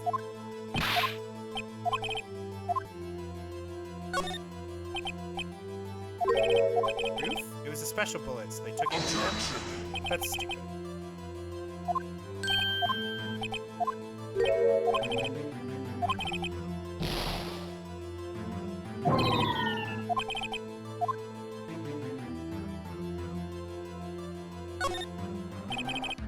Why would the murderer have to spend time to look for this stray bullet? I haven't got a clue. What's wrong? Murderer had no reason to take that bullet. You don't want to admit it, but it's true. Had to take it. Murderer? What does that mean? You're thinking too normal. Think crazy. Don't think why the bullet was taken. Think why the bullet had to be taken. Yes, Your Honor. I have no idea what I'm doing. The murderer had no intention of taking the bullet from the scene. But the murderer had to take that bullet. Had to? What do you mean? Well, for instance, maybe the bullet, hit the murderer? The bullet hit the murderer? Just saying, for instance. I mean, if it hit you, you would have to take it with you, wouldn't you? It's not like you could perform surgery right there. You know? Wait a second. I was just talking off the top of my head, but what if that's really what happened? Let me get this straight. So at the time of the murderer themselves was shot, and they left with the second bullet still inside of them, thus leaving only 1 bullet at the scene of the crime? Yeah, I guess that's how it would work, yes. There's a problem with that. the other two people rescued from that elevator, Miles Edgeworth and Yanni Yogi, were both unharmed. So that would mean the murderer came from outside, yes.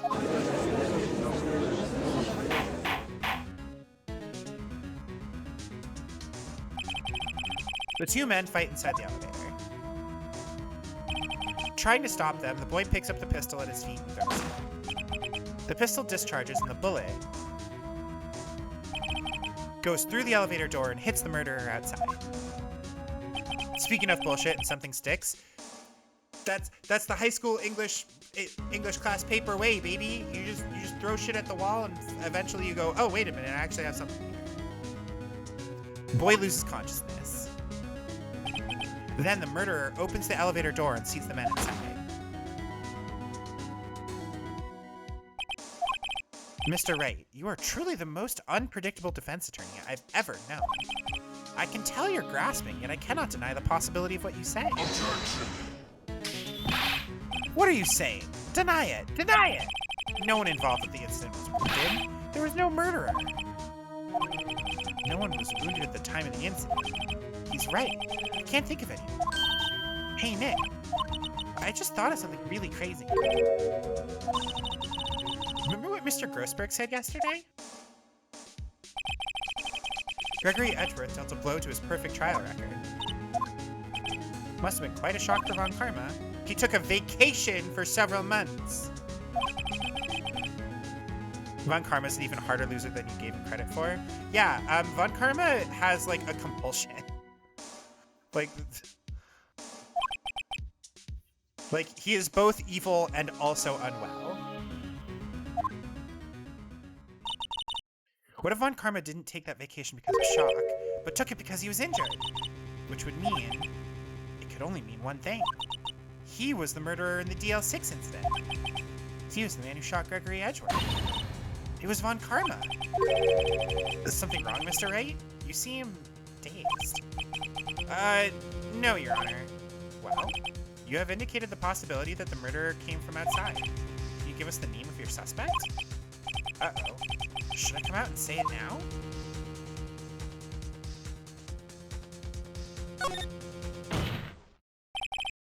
Your Honor, there is a suspect. One lone suspect.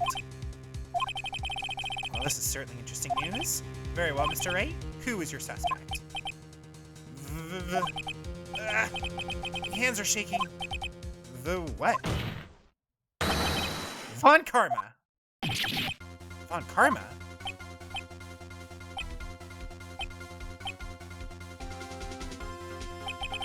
You mean Von Karma, the prosecutor, the one standing right over there? You don't object? I see no need. Why honor this ridiculous outburst with my objection? Because you took a vacation for several months starting the day after the incident. Yet you pride yourself on a perfect record. Why would you take such a long vacation without any reason? So you're claiming that I took a vacation to heal my injury from the incident? Fascinating. Prove it. I would have needed surgery, no? Where did I go under the Knife Act, Mr. Wright? Bring the doctor that operated on him. Have him testify. Nick! Let's find out who his doctor is. It's no use. Edgeworth? I know Von Karma. Perhaps too well. He's perfect. He wouldn't leave clues. He probably didn't undergo surgery. That would leave a doctor as a witness. Nobody's that perfect. So, what, Nick? Did Von Karma pull the bullet out by himself? That's insane. No, he couldn't have. You can't just pull bullets out of yourself. Wait, what does that mean? That bullet has to be somewhere. But where? Well, Mr. Wright, can you produce evidence to prove that I was shot? All right, Von Karma, I'll prove it. And I'll even use evidence. I know how you like it so much. What? The evidence that proves Von Karma was shot is... the metal detector. Take that! He wouldn't risk surgery leaving an evidence trail. So, I ask, where is that bullet now?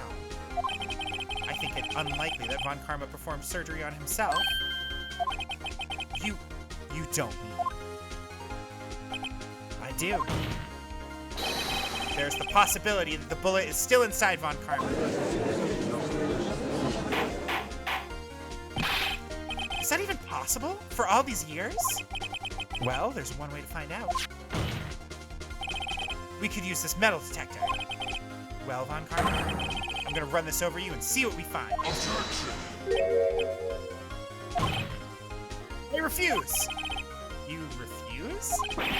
But refusing this means you acknowledge that the bullet is still inside you? It's so good. It's also okay. So the other reason why I like this moment, right, is it is Maya being like, look, this is the only way that this could potentially make sense, right? Phoenix picks up on that and he charges forward with it. We had the time given to us, like this whole sequence kicks off because the potential ghost of Mia, or at the very least her strong impression in Phoenix's psyche, is like, no, you have to go for this. Like, this, like, you have to think crazier, right? You have to think further outside the box. The bullet was, like, the bullet hit somebody. Maya goes, well, the only person, like, the only reason why Von Karma would take a months-long vacation is to heal from an injury. Like, that's the only way. And then, the final nail in this coffin is fucking Dick Gumshoe with his fucking metal detector that he gave us earlier. It's so good. Your Honor, the defense requests that we be allowed to use the metal detector. Judge, I call for a suspension of this trial. This is an invasion of privacy. The statute of limitations runs out on this case today. It was you who said we had to end it right here, right now. Enough. I permit the use of the metal detector. Mr. Von Karma, you will submit yourself to testing. Nick, what does this mean? I don't know, but we have to give it a shot.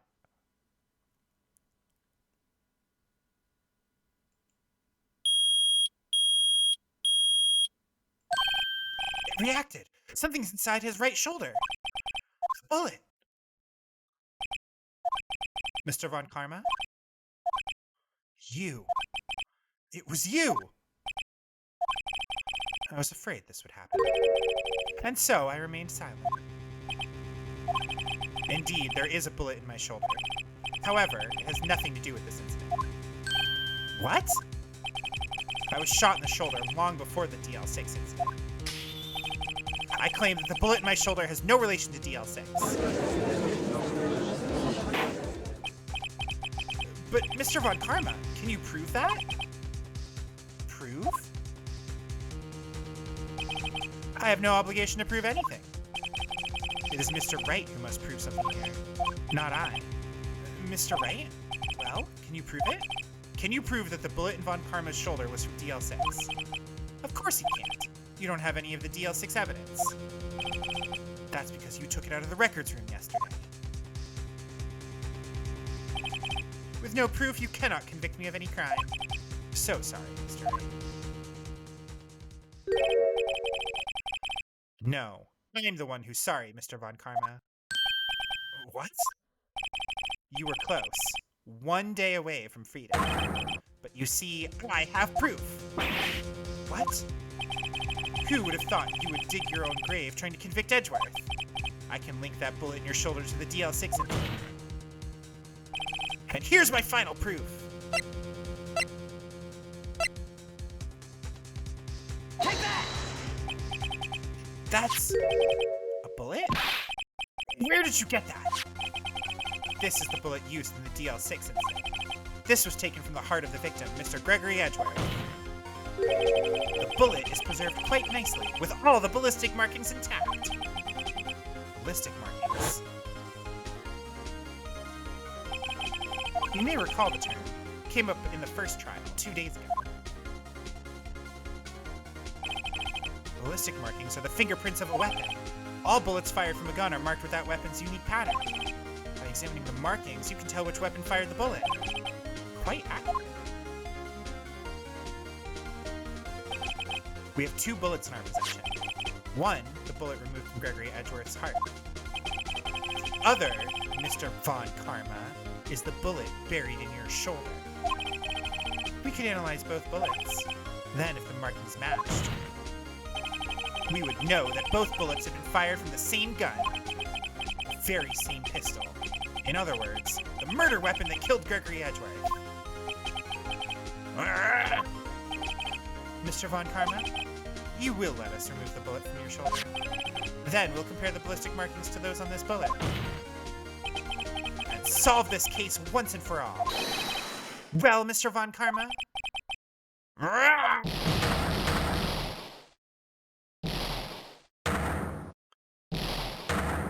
I'm not making all these noises. He goes, ah! That scream. I've heard that scream before. Wait, I know. Help, I can't breathe. Quiet, I said quiet. You're not making this any easier. Stop breathing my air. I'll stop you. Stop breathing my air. Get away. Get away from my father. Ah!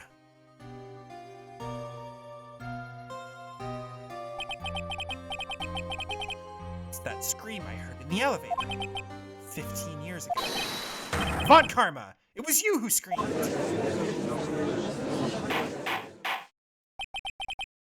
Mr. Von Karma? Edgeworth! Edgeworth! Would dare defy me! So, it was you. You and your father are my curse. Father shamed me with a penalty on my record. And you left a scar on my shoulder that would never fade. I'll bury you! I'll bury you with my bare hands! Death! Death! This breakdown is really good. Chief Prosecutor, I'm sorry. Von Karma, it's not like you to make this kind of error. I never would have thought that Edgeworth would be the one to catch you. I was careless. I'm sorry, but you will have to be penalized. I've covered for you in the past, but not this time. Ah! Edgeworth! Me with a spice withdrawals hit. Downside of a lawful evil villain, the third act breakdown. Yeah, right? It was a shock like none I had ever known. Me? Penalized? It took hours for me to regain my composure. Suddenly I found myself in the darkness. I was in the court records room. I must have wandered in there without thinking where I was going. The room was pitch black. The lights must have gone out. I went out into the hall and felt my way to the elevator. I pressed the button, but nothing happened. Then, there was a noise. I was in pain! A horrible burning pain in my shoulder. Just then, the lights came back on. The elevator door opened before my eyes.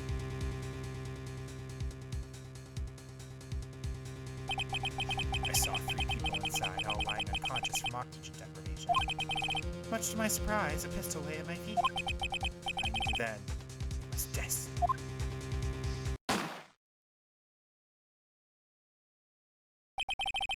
In his last moments, Gregory Edgeworth was still unconscious. He died, never knowing who had shot him. Later, he spoke through a medium, blaming Mr. Yogi. He was fooled! It was the perfect crime.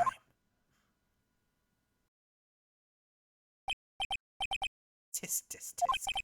Who would have thought another man would have come to open the elevator door? Judge? What? What are you doing? Do your job. Bring an end to this miserable charade. Now. Very well. It appears that we've come a very long way to the end of this maze. 15 years later, Mr. Miles Edgeworth? Yes, Your Honor. You were innocent. You are innocent. As you said, it was all a nightmare. Yes, Your Honor.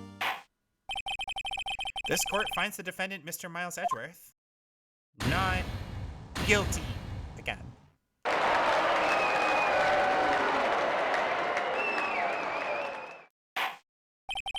That is all. This court is adjourned.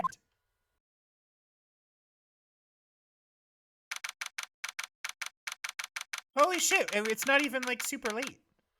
I was kind of worried that I was going to be playing this till like 1 a.m. or something to beat Von Karma. But no, we did it. We did it in a clean like 2 hours. That's awesome. Nick, we did it! Did you see his face? Von Karma looked even paler than usual. He's pretending to be all cool, but inside, you crushed him, Nick. Crushed! I gotta say, I'm impressed. It was pretty close, though. I was sure we'd had it. I know, I was on the verge of tears the whole time myself. But now it's all just a good memory. Look at this face. Oh my god, this boy. This boy, oh my god. So, it's finally over, Edgeworth. Right. Yeah? I'm not sure how to say this. I know. Try, thank you. I see. Thank you. Right. You're welcome. I think you could have done better than that. Sorry. I'm not good at this sort of thing. You got a lot to learn, Edgeworth. She's got you there. Woo! Amazing, pal! You pulled through just like I thought you would. I'll never forget this. I owe you one, pal. And tonight, let's party. Dinner's on me. Yeah, my salary went down a bit this month. But who cares? See, Mr. Edgeworth? You should take a lesson from Detective Gumshoe. That's how you say thank you. I see. Woo! I feel foolish. Don't worry. Take it a little at a time. You'll get used to it. It's been 15 years since I've seen Edgeworth this unguarded. Hey, y'all. Lotta. Y'all were great there.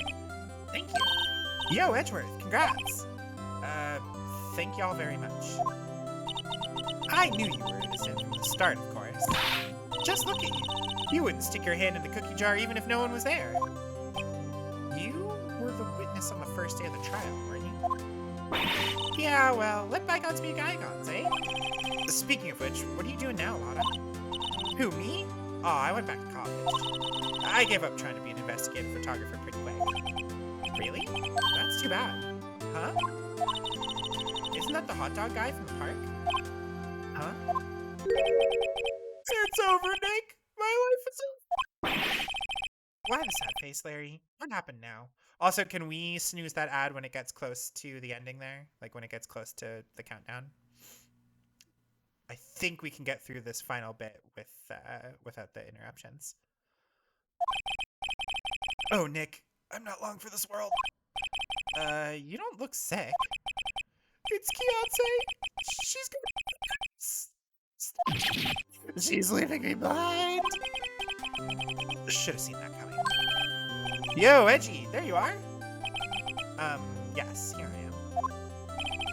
Congrats, Edgy. Here, a little gift from me in celebration. Celebration? That's unusual for you. Harry Butts, you come along tonight too. My treat, pal. Huh? Thanks. Looking forward to it. Yo, Nick. That's the suit that questioned me.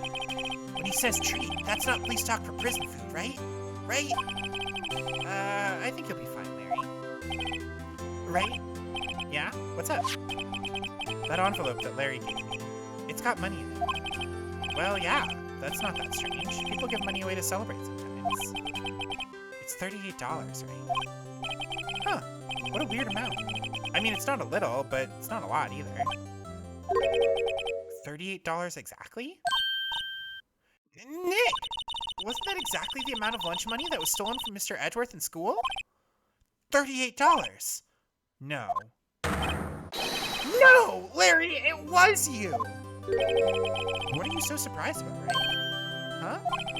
Larry was absent that day from school, right? But that doesn't automatically rule him out as a suspect. What? Think back to that day 15 years ago. Larry took the day off, but he was bored, so he came into school anyway. Then he saw the money lying there, and the rest is history. I never was good at history. Edgeworth, you didn't know, did you? I suspect. I just couldn't picture Larry protecting you like he did that day. Everyone else was saying you did it. The whole class was against you, remember? Yeah, too well. Right, you may not know this, but we used to have a saying back in school. When something smells, it's usually the butts. I know. Really, right? I'm surprised you didn't figure it out. Well, this sure is an unexpected turn of events, eh? Edgeworth? You should have told me! Now, Nick, it was 15 years ago! Don't you think the statute of limitations has run out, Mr. Edgeworth? I'd say so, yes. There you have it. Where does that leave me? I became a defense attorney because of what you two did. Well, you've always been something of an insufferable emotionalist. Yeah, and you get worked up too easily, too. The death sentence for both of you. Man, if I'd only known, I'd become a prosecutor. The same goes for me, only the other way around. For the longest time, I thought that I might have killed my own father. I thought I might be a criminal. I became a prosecutor in part to punish myself. If I'd known the truth, I might have become a defense attorney after all. Edgeworth. Want to switch, right? Hey, y'all! Line up, I'll take a photo. Hey, photo time! Let's go! And after that, dinner on me! Detective Gumshoe took us out on the town that day. We celebrated Edgeworth's newfound freedom, even though Edgeworth himself was still in detention.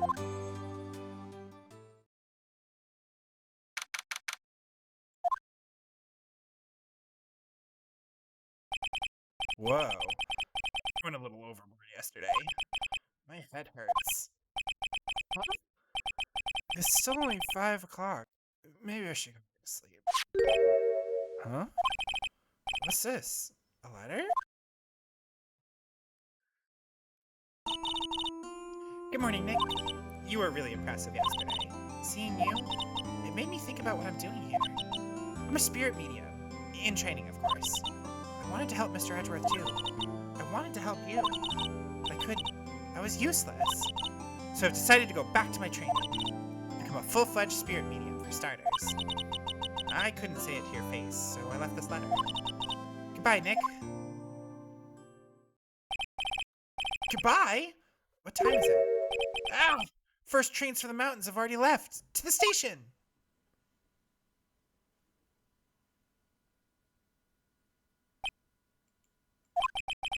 Guess I'm too late. Hey! Nick! Maya! So, you're leaving? Yeah. It's hard being a spirit medium who can't talk to spirits. And I think you'll do fine without me, Nick. Be good, okay?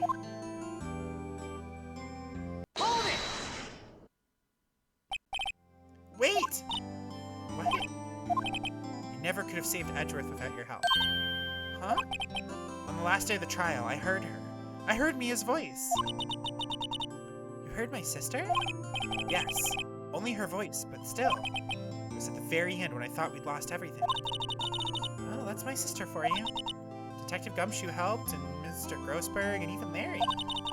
I'm the only one who couldn't help. It was useless, Nick. But you were the one who stopped Von Karma, Maya. Huh? I didn't do anything. All I did was wander around in a daze. Sorry, but I have evidence that you helped. Evidence?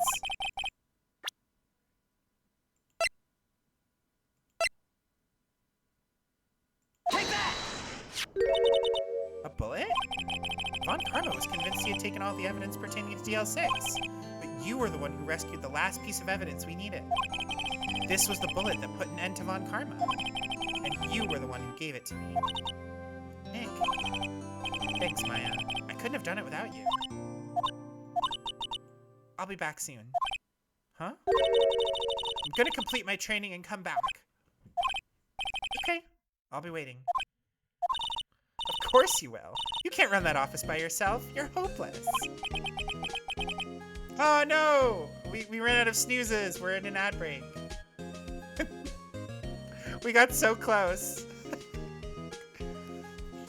Well, chat, how we doing? What's up?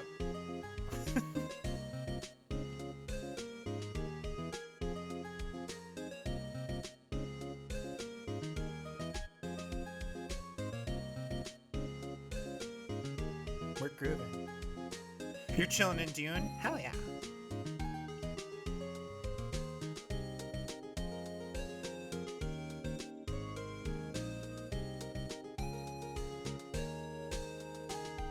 Hallucinating from spice withdrawals. Next time I guess we start Rise from the Ashes. Yeah, so this stream I'm gonna hopefully end at the end of this little story bit.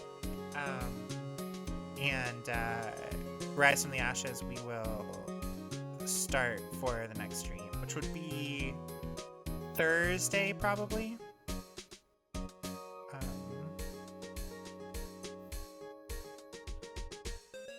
Because I want to finish Ace Attorney 1. Like, I want to get through Ace Attorney 1. We can say that we beat it, and then we can, play something else. I know, that's why I'm a handful of lines away from the end credits. I'm aware. But, oops. Ad break interrupted it. And this is the sort where we're a handful of lines away from the end credits. Obviously, I'm not going to just click through, so.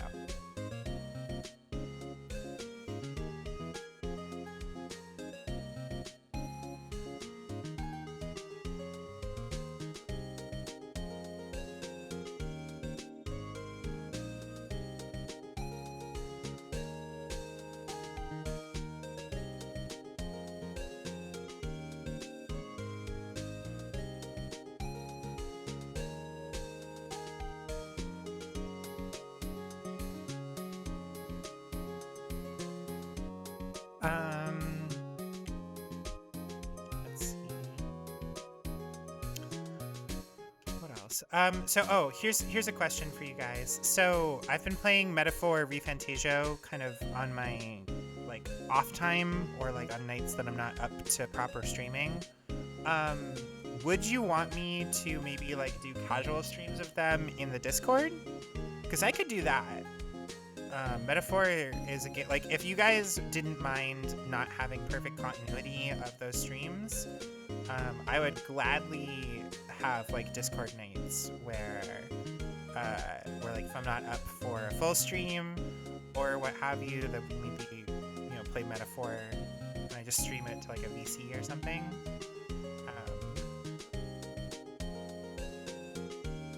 I don't know if that's something you guys would be interested in. If you're unfamiliar, Metaphor is basically just a Persona game. It is not technically Persona, but it's by the Persona team. It has all of the same stuff. So, anyway, we can talk about that in a sec, because we're back from the ad. So, Phoenix says, I don't know about that. So, this is it. See you soon, Maya.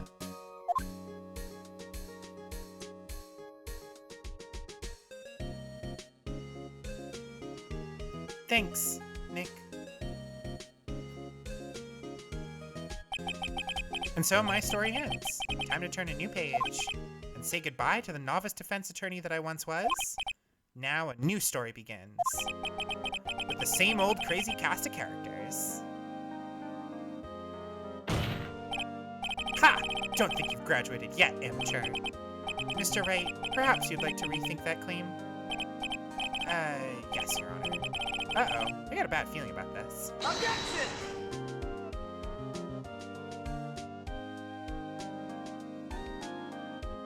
Alright, and that is the end of the main campaign of Ace Attorney 1. Hey pal, Mr. Edgeworth came down to the precinct to wish me a Happy New Year. Talk about a pleasant surprise. Woo! Detective Gumshoe! Then he hung his head low and went right back on his head. Kinda like he was embarrassed or something. Strange, huh?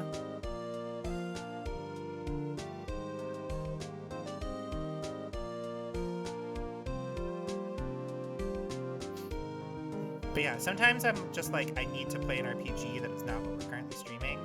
So, who, Nick? No, I haven't seen him lately. Who, me? I've been working at a cheese shop. That Missy's a nice lady, but she's not exactly what you'd call a cheap date. Huh? Oh, she's in Hawaii right now, yeah. I love how Larry continues to apparently date supermodels. Like, bro is kind of an idiot, but apparently he's able to, do well. Who, right? Yeah, I remember him. I hear he's been busy lately. You know, not to ring my own bell, but I sort of taught him everything he knows. I'm sure he's grateful. It's ironic because he's our tutorial enemy.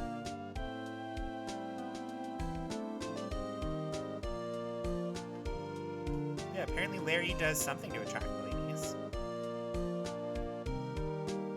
Phoenix, right? Oh, the defense attorney for whom I wrote that affidavit for, yes. Oh, you should know I've taken over management of the Gatewater Hotel recently. Should you be in the area, please stop by. Think it's more that he only attract gold diggers? Maybe, yeah. He seems to be doing okay for himself, though, right? Like, he's like working weird jobs, but he's able to apparently pay his bills, so. Oh, it's you. Phoenix, right? Ah, yes, meet his understudy. I wonder how he's doing. Haven't seen him of late. Ah, the days of my youth, like the scent of fresh lemon. Easy.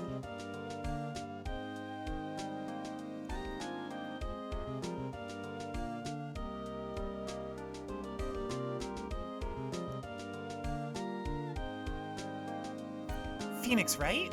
Is he an actor? Well, I'm not buying it. You can't be a star with the name of Phoenix. Did you know that they're putting it on the DVD and blah blah blah blah blah blah blah blah blah blah? It's a good bit. It's a good bit that they just make her speak too quickly for us to understand. I'm pleased to announce The Pink Princess is a hit. I sure owe that Mr. Ray a great deal.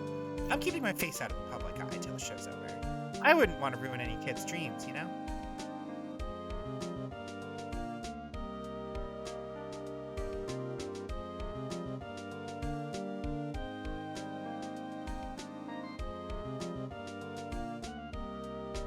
Oh, I got a letter from Maya the other day. Sounds like she caught a cold standing under a waterfall. I wanted to visit, but didn't have time, so I sent her some Pink Princess trading cards. She says she can't buy them where she is. What kind of place is she living at anyway?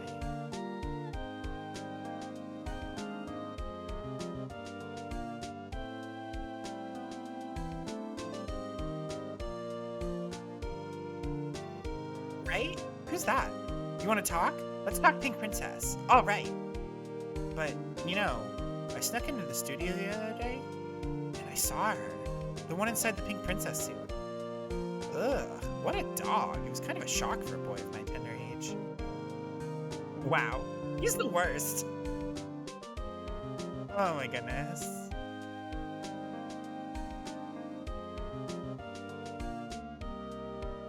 Yeah, I remember, right? That lawyer guy. Huh, me? I'm in training to become a paranormal photographer. You know that picture I took of everyone? Well, just behind them there's a ghost. For real. Now that's talent. I'm gonna be famous. Joke is that it was Will Powers. Oh, I know it's the joke, but like, the kid is mean.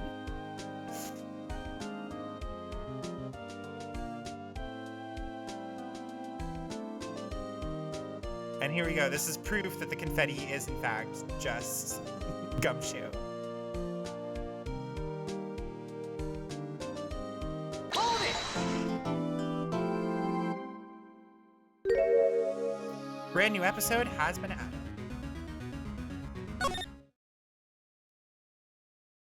He ain't no dog, he's a majestic lion. Hell yeah.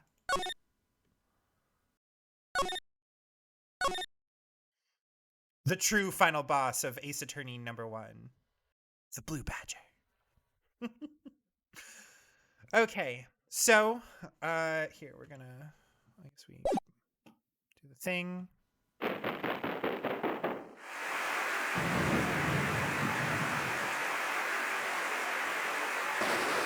It's not letting me quit, so we're gonna wait for this bit to go through, I guess. And then...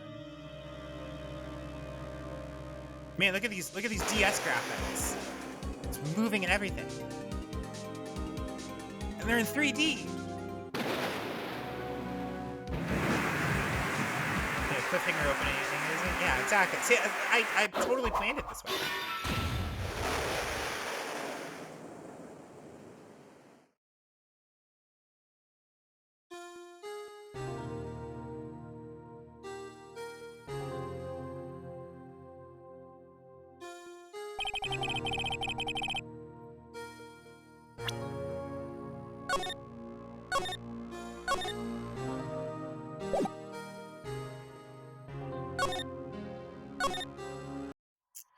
All right.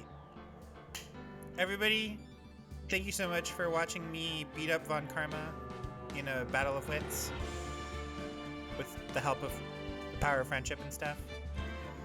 But yeah, I love Ace Attorney. I well and truly love these games. They're good fun. I like the logic puzzles, and I like that we're able to share it. So, but yeah, we're gonna call it here. Where next time on Thursday we will pick it up with the beginning of Rise from the Ashes, which according to Dr. Cranberry is like as long as the rest of the game and like combined. So but yeah, everybody, thank you so much for stopping by. I really do appreciate everybody who stops by to chat and to hang out and lurk. Yeah, I will see you guys in the next one. Until then, I hope everybody enjoyed hanging out with me for the last 2.5 hours. I really appreciate it. If you are watching this as a VOD, thank you so much for your continued support. Watching the stuff that's not live. I hope you enjoyed our time together during this little bit here. Thank you for letting me keep you company for the last 2.5 hours.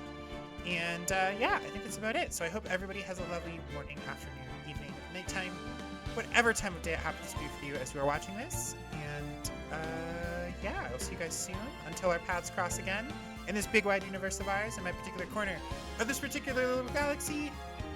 Be good to yourselves, be good to each other, and keep on shining bright starlights. I will see you guys in the next one. Until then, take care, bye-bye, and I don't know, treat your lawyers right. Bye!